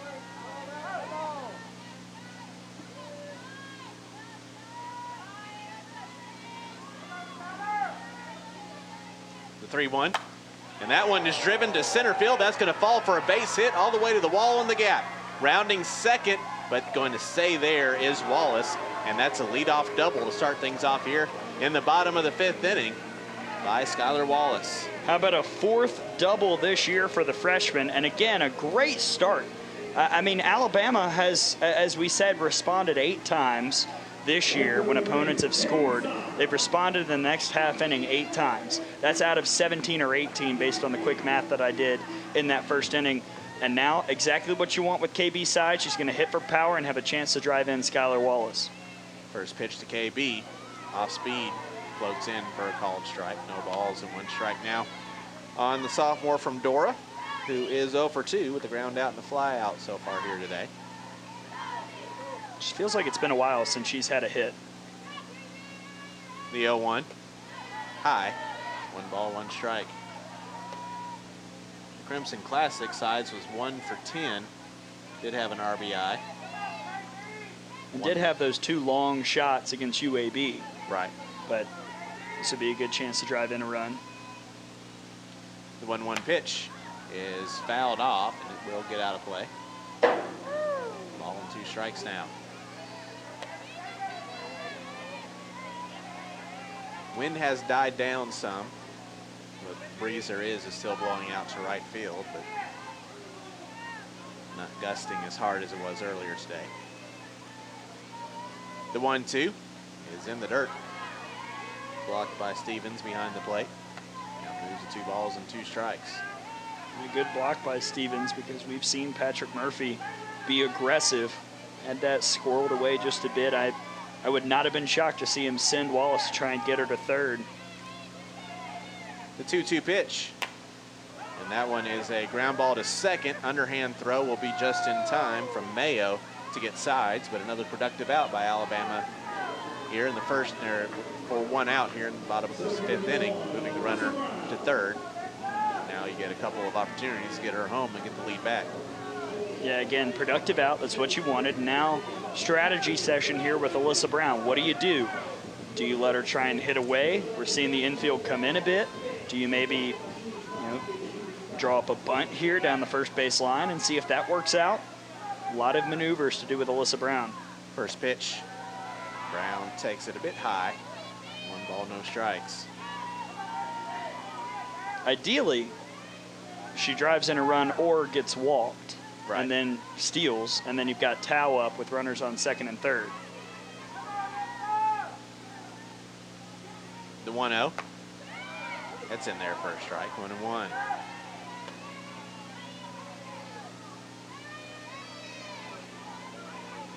you're Brown. If you don't get walked here, you have to put the ball in play. Yep.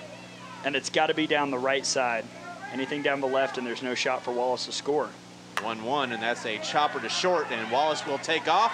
The throw is I think it's obstruction. not in call. time. They're going to call obstruction, so Wallace is going to score. They're saying that Stevens was out in front before she had the ball. And Wallace scores. It's now 3-2 Alabama. And, you know, it was on the left side, and I think they would have gotten her. Yeah. But because the catcher was where she was and out arguing with the call is the head coach, Becky Clark. But I think it was a good call. I'd have to see a replay. It was probably right on the line. But either way, a break for Alabama and another response. Yeah, Alabama responds well there, and Patrick Murphy continues to be aggressive there, Yeah. sending the runner on contact.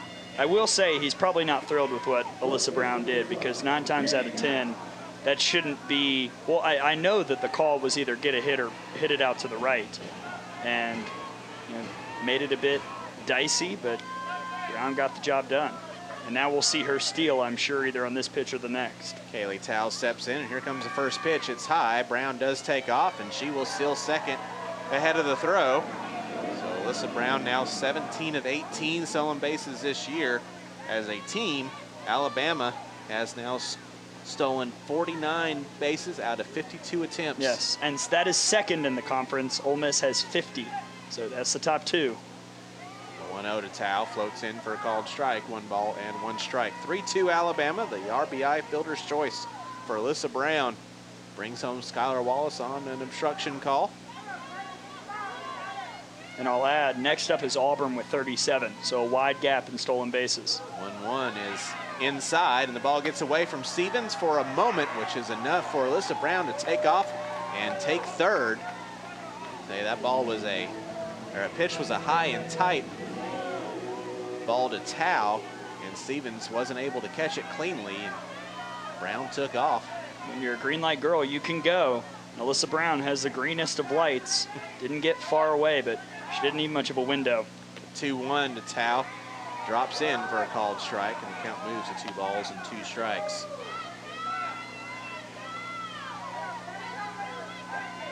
I think they're going to have to make that a pass ball to allow Brown to get to third, but no official. No, it's wild pitch, so there we go. The 2-2 is grounded foul down the first base line. We'll do it again, 2 balls and 2 strikes. And if you're Alabama, you've got to score here. You've got to get Alyssa Brown just one more run across and let Sarah Cornell breathe, or Montana Fouts come in if necessary. And with Stephanie Van Brakel-Prothro out there with her, I bet if there's a change, it will be Fouts. The 2-2, and Tao grounds this one to second. Mayo makes the stop, but it bounces out of her glove. Coming in to score is Alyssa Brown. Alabama now leads at 4-2, as that was a long run for Mayo at second. It was on the first base side of second, and Mayo wasn't able to field it cleanly. I think that is going to be an infield hit. Yeah, it's going to be an RBI single for Tao. You can't call that an error. That was such a long run for Mayo, and she would have had to flip with the offhand. I mean, that would have been almost an impossible play. Just great placement by Kaylee Tao, and the stat is in play. Bailey Hemphill steps in. The first pitch is low. 1 ball, no strikes. It continues to get more impressive, although both do because Alabama keeps winning. Alabama and Alyssa Brown's career when she scores a run, 58-8. When she doesn't, 45-29. Timeout called. We will see a meeting in the circle for South Alabama. I have not noticed anybody warming up in the South Al bullpen. To be honest, I haven't thought to look. Reed's pitched really well. Has just had a few things go against her in this inning, starting with the Wallace double and then just kind of a domino effect here in this 5th.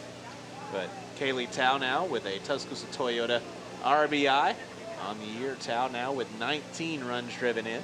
Get your lowest price first at TuscaloosaToyota.com. Bailey Hemphill, who had 2 RBIs of her own back in the first inning, looking to add to that total here. Is for the second time here tonight, Alabama has answered back South Alabama's 1 run with 2 of their own, as it's 4-2 here in the bottom of the 5th inning. 1 out, a 1-0 count with 1 runner on first. That pitch to Hempill, hits the outside corner, 1 ball and 1 strike. Well, that's bold by Reed, because I was about to say I don't know why they would give Bailey Hempill a strike. 2-run shot in the first, 3rd inning was about as high as a ball can go, and it almost went over the fence. The 1-1 is in the dirt, 2 balls and 1 strike. Yeah, both of Hempill's shots have gone toward the scoreboard in left center field. The first one hit her headshot on the scoreboard, and the second one fell just short of the wall.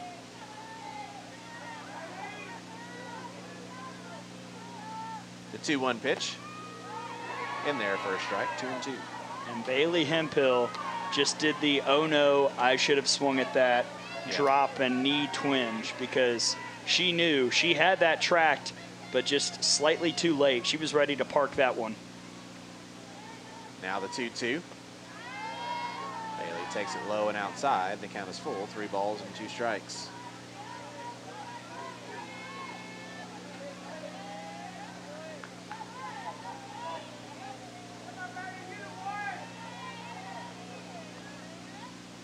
Here comes the payoff pitch. Tao takes off, but a cold strike 3.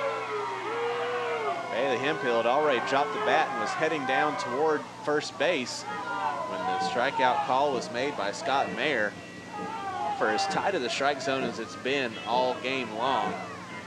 Surprised that was a called strike. Yeah, that's the first time we've seen low and inside given. We've seen high and inside given. And now Patrick Murphy coming to discuss with Scott Mayer. An ironic smile on his face, as I'm sure he's wondering how in the heck that was a strike, considering it's been called a ball most of the night. But it is what it is. Tao does get a stolen base out of it, though. That's true. First of the year. First stolen base of the year for Tao. First pitch to Mara Schroeder is in there for a strike. No balls and 1 strike for Mara. She's 0 for 2 with a couple flyouts here today. And this moment is tailor-made for Mara Schroeder. I mean, we talk about it doesn't get a ton of hits, but when she does, they matter. And this is one of those opportunities to drive in a run with a single up the middle. The 0-1. Check swing, but that's a called strike. No balls and 2 strikes. Maybe all of a sudden Scott Mayer has gotten cold because the strike zone has expanded. I was about to say the same thing. Do you think his socks got wet or something in between innings?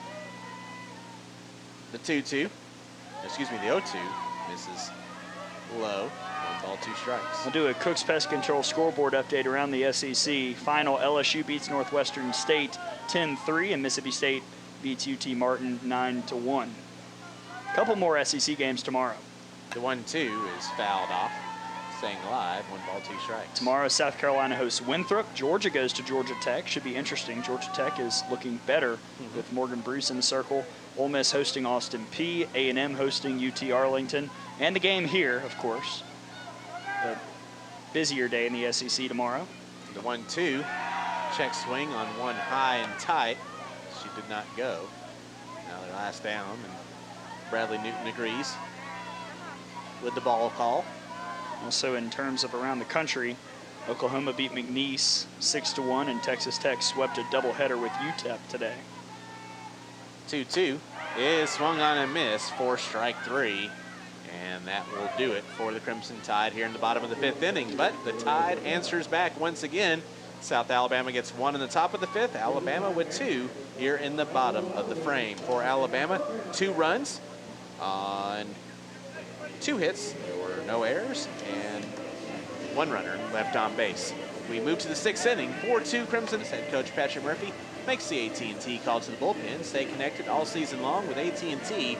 More for your thing, that's our thing. AT&T is a proud sponsor of the Crimson Tide. The new pitcher for Alabama, making her first appearance as a reliever for the Crimson Tide this season and in her career. It is the freshman Montana Fouts. Montana Fouts on the year, a .53 ERA and an 8-0 record, making her now 9th appearance of the season. First in relief, 53 innings, 29 hits, 6 runs, 4 of those earned, 4 walks, and 70 strikeouts. Opponents batting 154 against Fouts on the year, and kind of a reversal of the way things have gone usually for Alabama, as it's been Cornell coming in relief, but Cornell now giving way to Montana Fouts. Yeah, and it makes sense. We're seeing, you know, South Alabama get more solid contact off of Sarah Cornell. You want, you know, you've got a window here. You've got the lead. Your offense is backed up. Your defense and your pitching staff, and now you're bringing in Montana Fouts to really shut the door. And, you know, it's just, it's pitching-wise, it's not a completely different look in terms of what she throws. Her curve has more movement, and her rise has more bite, but it's just the pace. I mean, Sarah throws it hard. Add about 3 or 4, maybe even 5 miles per hour to that, and you've got Montana Fouts. So this is a tall task for South Alabama. Cornell gives way, having gone 5 innings, 3 hits, 2 runs, both earned, 4 walks and 3 strikeouts, 90 pitches and 55 strikes thrown by Cornell. Dealing with a smaller strike zone, which seemed to expand during the inning last inning, which Patrick Murphy made his feelings known about in between innings as he was making the substitution. It looked like it was more than just a, hey, 14's going in for 20 here.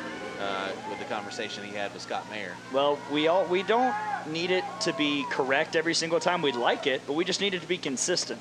First pitch to Caitlin Gruich is high for ball 1. Gruich is 0 for 1. She fouled out in the 3rd, walked in the 1st. And I will add, I just, during the break, was doing the research. It is now 11 for 20 responses this year. So 20 innings, opponents have scored. Alabama scored directly after 11 times. The 1-0. This is, I guess, a bit low. 2 balls and no strikes. And I might try and hunt down the stat book from last year, but Alabama's number was not that high. No. And that's, again, just a testament to this team really taking to heart what the coaching staff hammered home in week 1. 2-0 is a soft ground ball to 3rd. Morgan has it, will throw over, but not in time. And the infield single starts things off here for South Alabama. Is that one? That may have hit the plate. It was hit almost straight down to start off with. Slow roller, got past where Fouts could not get to it. Morgan did all she could, but the throw was not in time as Gruich stands now on first, and it's going to be pinch run for by Becky Clark. Caroline Nichols will go out to run for it first. It's South Alabama trying to answer back after Alabama took the lead back in the bottom of the 5th. Just kind of one of those really weird plays. It looked to me like Montana Fouts wanted to go get it. She kind of flinched for a second as if it was hers, but the run was just too long for Maddie Morgan. It was a great job to even make it semi-close at first, but you know, sometimes against Montana Fouts, you get aboard the best way you can, and South Alabama did it right there. It was not hit hard, but I think it had some side spin on it. And again, maybe also a lack of communication there. Maybe somebody didn't call it. I don't know. Victoria Ortiz steps in. The first pitch is fouled off, and I think that got somebody. It looked like that might have hit. I don't know who it was. Somebody had to take a step back. Was it Patrick Murphy? He went and got the ball. I think Allison Habits barely got out of the way of it, or maybe got, because she's keeping a chart. I think maybe she got the chart up and it hit the chart. It's that reaction time. Goodness. When you've been the assistant coach for 21 years, you've learned a thing or two. Well, looks like everyone's all right in the Bama dugout, although everyone's now getting down behind the covering there. Crystal Goodman is now army crouching basically behind the netting. The entire dugout has gone into full alert, except for Stephanie Van Brakel Prothro and Patrick Murphy. He's just hanging out right there, begging for another foul ball to come his way. Maybe he'll catch the next one. You've seen him do that before. The 1-1 pitch, and that one's fouled off above the dugout this time. A ball and 2 strikes. Brent Tordell just ducked for cover as it came in that direction. I mean, the dugout is in full conservation mode right here.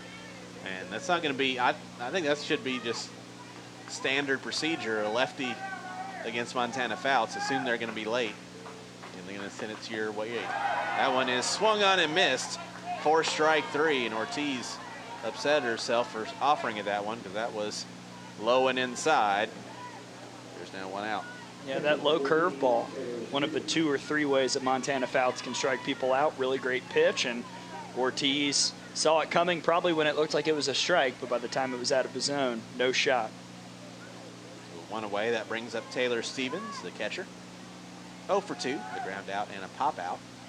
She squares around the bunt and gets it down. Fouts double clutches and makes a throw just in time to get Stevens.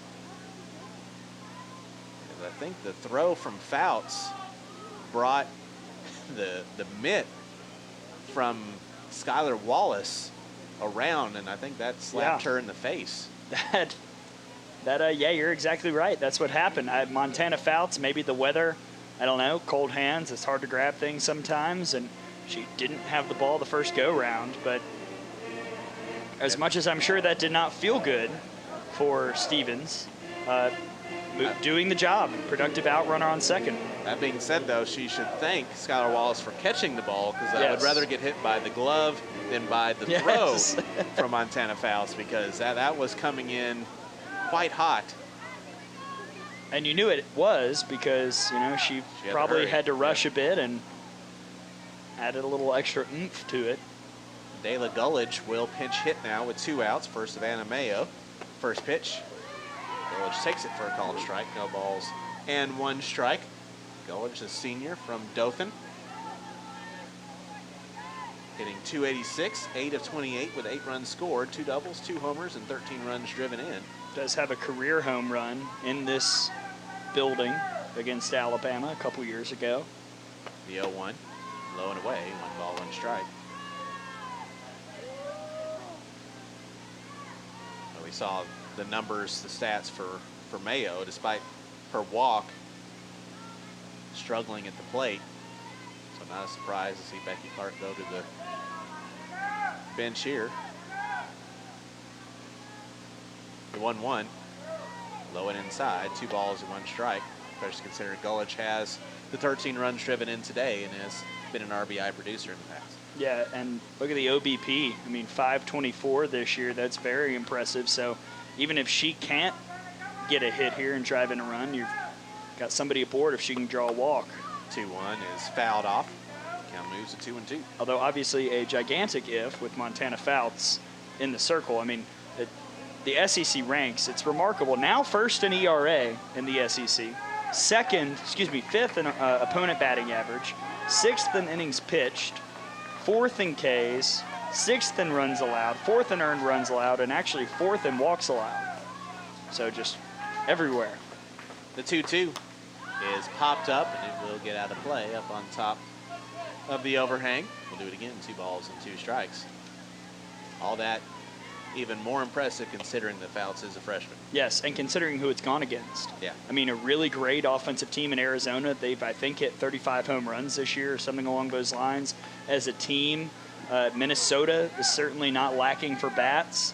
I mean, all the tough games, really, Montana Fouts has been in the circle, and I'm really just pumped to see what she does against Missouri this weekend. The 2-2. Swing! No, got a piece. Do it again, 2 balls and 2 strikes. Strikeout of Ortiz earlier in the inning. 71st strikeout of the season by Fouts. After that pitch, Dykes goes and delivers the ball directly to Fouts and has a quick couple of words. And the last 6 starts, 11, 11, 7, 8, 8, and 12 strikeouts. Throw in a 4 strikeout performance against Troy, and then her debut, 9 strikeouts against the Trojans. Just crazy. Another 3-2 on its way, and that one hits the outside corner for a called strike 3. As this time Alabama is able to take advantage of that expanded strike. Alabama with a 4-2 lead over South Alabama. Due up for the Crimson Tide here in the 6th as they look for a little bit more insurance against Alexis Reed. It's Reagan Dykes, Maddie Morgan, and Claire Jenkins, 6, 7, 8. Facing Reed, who's thrown 96 pitches, 5 innings, 5 hits, 4 runs, all earned, 2 walks, and 2 strikeouts. Defensive changes for South Alabama. Kvistad moves from 3rd, and she will now be the catcher for the Jaguars. Ruich moves from designated player to 3rd base. And Mayo does ring into the ball game for Gullidge.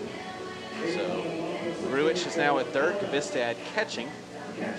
Everybody else remains the same for Becky Clark's squad. Reed at left, Harris at center, Ortiz and right. Cronin at short, Mayo at second. Krizwicki at first with Reed pitching. And now Reagan Dykes about to step to the plate. And Patrick Murphy, I think, has noticed something. I don't know. I think he's trying to figure out the lineup and see what the deal is. I've never really seen a conversation with the catcher. Yeah, like, are you guys sure you can do this? Do you know who is at third? And that seemed to be who he was motioning for. I think everything's squared away. Yeah, just clarifying probably with that DP position. So now Reagan Dykes will step in. She's had a good day. She's 2 for 2, single and a double so far. And that double was really hard hit. First pitch is in there for a called strike. No balls and 1 strike. Interesting, Tom. We're seeing the off-speed breaking ball more from Reed the second time around. We didn't see it a ton the first go-round, but now as Alabama hitters are recognizing her pitches, she's changing it up. The 0-1, that one's in the dirt. 1 ball, 1 strike. 4 runs on 5 hits, no errors. 4 runners left for Alabama. 2 runs on 4 hits, no errors. 6 runners left for South Alabama. The 1-1. That's in there for a strike, 2-1. Alabama continues this homestand tomorrow. We'll match up with Mississippi Valley State. 6 o'clock the first pitch, 5:50 the airtime here on the network. And then Bama and Missouri this weekend before we hop on a plane and head to the other side of the world. That one is lined up for a base hit straight away center field as Reagan Dykes, 3 for 3 day for the senior. Well, what did we say the first time she came up? Today's a big day for players like Reagan Dykes and Claire Jenkins, and Dykes has responded. 3 for 3, average over 308 now. Exactly what Patrick Murphy wanted. You want as many hot bats up and down the lineup as possible, and getting Reagan Dykes' confidence back up is huge with conference play looming. So Reagan Dykes on first. Maddie Morgan steps in the first pitch.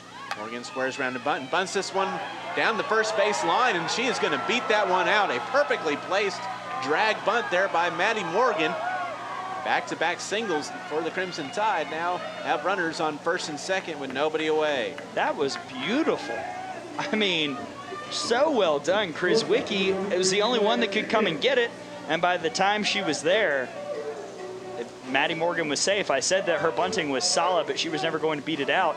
That was more than solid. That was exquisite by Maddie Morgan that time to get aboard with the bunt single. She squared around early like she was going to bunt it back up the middle like she did the last time. First pitch to Claire Jenkins. She bunts at that one, but comes up empty. No balls and 1 strike. But then, last second, she just drug it down that first base line, and Krizwicki didn't charge it. By the time Reed could get there, no one was on first anymore. It was like Krizwicki said, wait, oh, that's coming to me. I'd love to see Claire hit away here. But she does square around to bunt, and she gets a nice bunt down the first base line. The throw from Krizwicki is in time to Mayo, covering from second.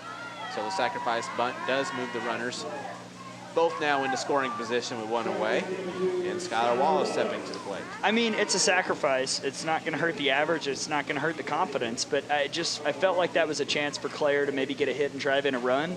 I realize that you're just trying to add insurance here and, you know, overall picture, not individual picture. But maybe that does get her feeling a little better.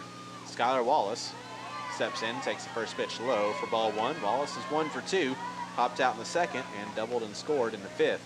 Well, it's a successful execution of a play. And I mean, and I'm sure that does work. But again, I just would like to see her get a hit because I'm not sure she'll be back up tonight. 1-0, that's in there for a strike. If she is up one more time, then either A, this inning is going fantastic, right, or B, something in the 7th has gone horribly wrong. But the Alabama offense has been pretty good tonight, getting the hits all across the board. The 1-1, that one's low. 2 balls and 1 strike, and this is a series, as we talked about. 15th time these two teams have met, or programs have met. Alabama 14-0 all time, but they have been a lot of very close games. Yeah, we mentioned it earlier. 2-1 is low, 3 balls and 1 strike. Last 6 meetings decided by 3 runs or fewer. And the last time it wasn't by that margin or less, 2013 here, a 4-0 game. So not exactly blowing it out of the park there either. It's just South Alabama's a tough matchup for the Crimson Tide. They always have been. It's just a really solid program. The 3-1 is high for ball 4, and Wallace draws the walk, loading the bases here with 1 away. Back to the top of the order, and KB sides. Possibly. I think Patrick Murphy's maybe getting not. a pinch hitter. And I saw Montana Fouts come out, and I thought for a second, oh, here we go, it's time. But no, alas, it will. I assume maybe Caroline Hardy here. I would think Caroline Hardy, Yeah. It's going to be the senior from Vestavia Hills. And Becky Clark is coming out to talk with her hurler, who is now approaching 110 pitches here in the ball game. Still have not seen anybody warming up for South Alabama. So unless it's a player already on the field that would be pitching for South, which I don't think is the case, Becky Clark's going to go in and leave it for Reed to face Caroline Hardy. South Alabama, sorry, Tom, I was just going to add, South Alabama's only got 3 pitchers, and the other 2 are very young and really haven't seen a lot of action this year, so not a shock they're sticking with Reed. Hardy steps in, and here comes the first pitch. High and tight, ball 1. Hardy batting .240, 6 of 25, 3 runs scored, a double, 3 home runs, and 7 RBIs. So 4 of her 6 hits have been extra base hits. The 1-0. That's grounded to short. The stop made by the shortstop. The throw to third will get the runner there. But coming in to score on the RBI ground out is Reagan Dykes, and Alabama now leads it 5-2. It was actually pretty well placed by Caroline Hardy. It was a tough play by Cronin over at short. She kind of had to backhand it, and then the throw to third was it looked like a shot put effort, but it did get Morgan, as the first look was to home, but realizing that there was no chance to get Reagan Dykes, had to throw to third to get the force out for number 2. So the RBI fielder's choice for Caroline Hardy. Puts runners now on first and second. Melissa Brown is due up. So this has to be Kayla Davis or Taylor Clark. Oh, well, we might see the runner come back in. Yeah, I think KB Sides will re-enter the ball game to run at first, and she does. I do not know who's batting. No one has stepped out yet. No one knows. And it is going to be Taylor Clark, a junior from Mechanicsburg, Pennsylvania. Will get an at-bat here. Clark is 0 for 11 with a run scored. 3 walks so far here this season. The transfer from Virginia Tech. Hit .240 for the Hokies last year. And still looking for her first base hit as a member of the Crimson Tide. The first pitch is in there for a called strike. No balls and 1 strike. And we talked about how tomorrow is a game where we get to see Kayla Davis, Taylor Clark, all those players who maybe haven't gotten as much playing time as they'd like, prove themselves. Here's a chance for Taylor Clark tonight. That pitch to Clark is low and inside. 1 ball, 1 strike. Clark did get a start during the Crimson Classic, went 0 for 2 with a run scored and a walk. And a couple of times came up with a runner on second, so she's had RBI chances. 1-1, that one is lined, but it will fall foul down the left field line. Ball and 2 strikes now on Clark.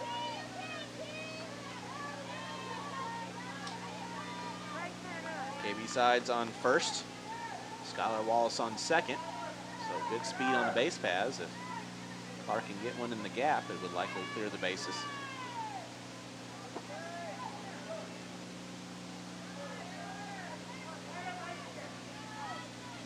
The 1-2 pitch. Clark takes it low. 2 balls and 2 strikes, 2 outs. 5-2 Alabama here in the bottom of the 6th.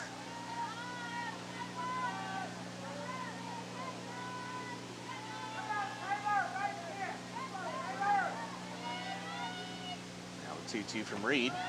Low again. Counts full. 3 balls and 2 strikes. First ball that missed there was a drop ball, but that one just straight looked like what Alexis Reed would call a fastball, even though it's only 60 straight down. And Taylor Clark with a good eye there, not going after 2 obvious chase pitches. Even though she hasn't gotten a hit, I do have to credit her. Her eye has been pretty good. You don't see her really going after pitches out of the zone. She just hasn't quite gotten the right contact yet. Payoff pitch on its way. Rounded foul at the plate. So runners were going on the 3-2 with 2 outs. And if you're Alexis Reed, you cannot throw it out of the zone. You're giving Taylor Clark something in the strike zone, make her get a hit. Because if you walk her, it's Tao and Hemphill, and that's disaster waiting to happen. Here comes another 3-2 to Clark. And she takes a called strike 3. Clark thought that she had drawn the walk, but that dropped in the upper part of the zone to retire the side. For Alabama here in the 6th inning, they get 1 run on 2 hits. There were no errors and 2 runners left on base. We move to the top of the 7th inning, and the last chance for South Alabama. It's the Crimson Tide 5, Jaguars 2, here on the Crimson Tide Sports Network in Learfield, IMG College.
Head to the top of the 7th inning, and the last chance for South Alabama. The Crimson Tide with a 5-2 lead over the Jaguars, looking to run their record to 21-0 on the season, and looking for Montana Fouts' first ever career save, as Fouts came in last inning, replacing Sarah Cornell, who pitched the first 5.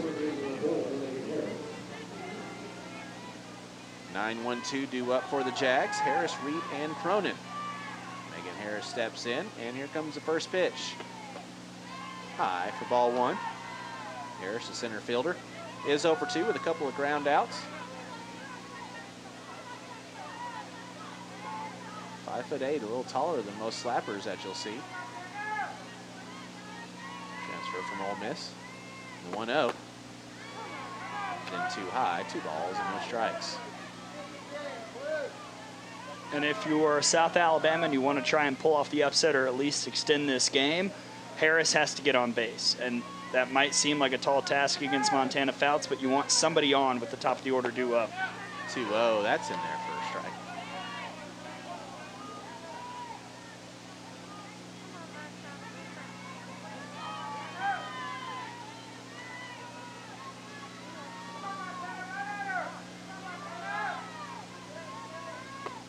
That ball is a blooper to left, but settling underneath it and making the catch is Mara Schroeder, as that was played pretty much perfectly by the Alabama outfield. They had her shaded just as you would like. Schroeder had to move just a couple of steps to her right to make the catch, and there's one away. Yeah, again, you know, you don't have to play very deep. You don't have to play very deep with slappers on, and you know, outfield exactly where they needed to be there to get out number 1, and a big first out with the top of the order back up. Brittany Reed steps in the first pitch. That one's high for ball 1. Reed's 1 for 2, walked and scored in the first, grounded out in the third, and hit the solo home run in the 5th. At that point of the game was tied up at 2. Alabama answered with 2 of their own in the bottom of the 5th and added an insurance run in the bottom of the 6th for this 5-2 lead. The 1-0, that's right in there for a called strike. 1 ball and 1 strike now on Reed.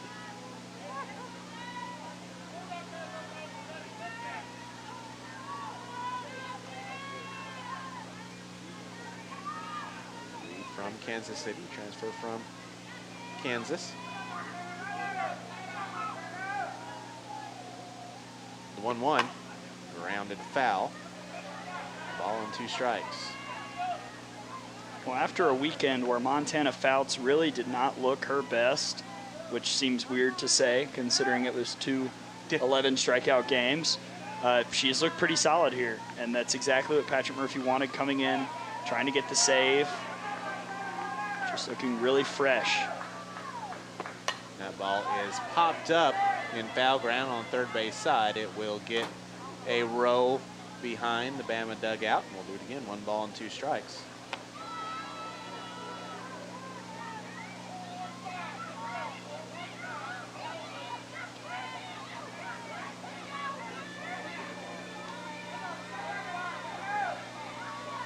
For a weekend where it seemed like everyone that came in for the Crimson Classic had a pair of sisters on the team. That one's fouled off. We have Brittany Reed and Alexis Reed for South Alabama. I will be quite honest, I did not catch that. Yeah, me too. I just noticed it. I was like, wow, they're from the same, they have the same last name. Yes. How about that? And we know a few things about Kvistad's sister. Right. So we just, it's all in the family here. The 1-2 is fouled off. Allison Habits knocks that one down before he gets in the dugout. It remains 1 ball, 2 strikes. And that one off speed coming from Montana Fouts. A pitch that we don't see a ton. Went away from it after Troy, but came back a couple times last weekend. The 1-2 fouled off once again. Now remains 1 ball, 2 strikes. One out here in the top of the 7th. 5-2 Alabama trying to finish off South Alabama.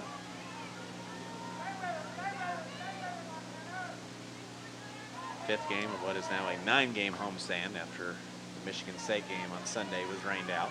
And then, as you said, we will not be at home next week. No. It's going to be the longest Monday ever, but I'm so excited.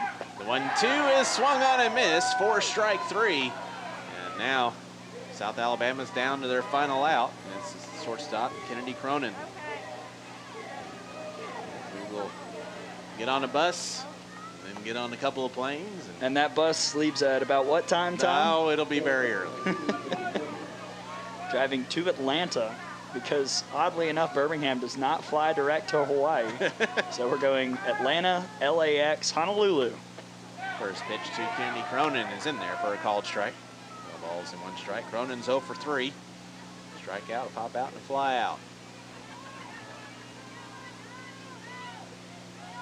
And don't feel sorry for us. No, We're going to Hawaii. Oh. It's just going to be a long trip there on Monday. Yeah, it's a very busy next couple weeks.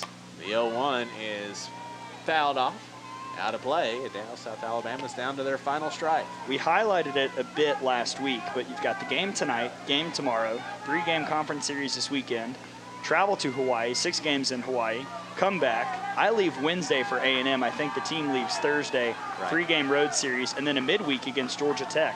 The 0-2 swing and a miss, strike 3. And Fouts strikes out Cronin on 3 straight pitches. And that will do it. Your final score is Alabama 5, South Alabama 2. The Jaguars go down in order in the top of the 7th inning, including a couple of strikeouts by Montana Fouts. She picks up 4 strikeouts and 2 innings of work, picking up her first save as Alabama gets the win. Alabama improves to 21-0 on the year. South Alabama falls to 9-10. For Alabama, it was 5 runs on 7 hits, no errors, 6 runners left on. For South Alabama, 2 runs on 4 hits, no errors, and 6 runners left on base. The starters are the pitchers of record. Sarah Cornell improves to 8.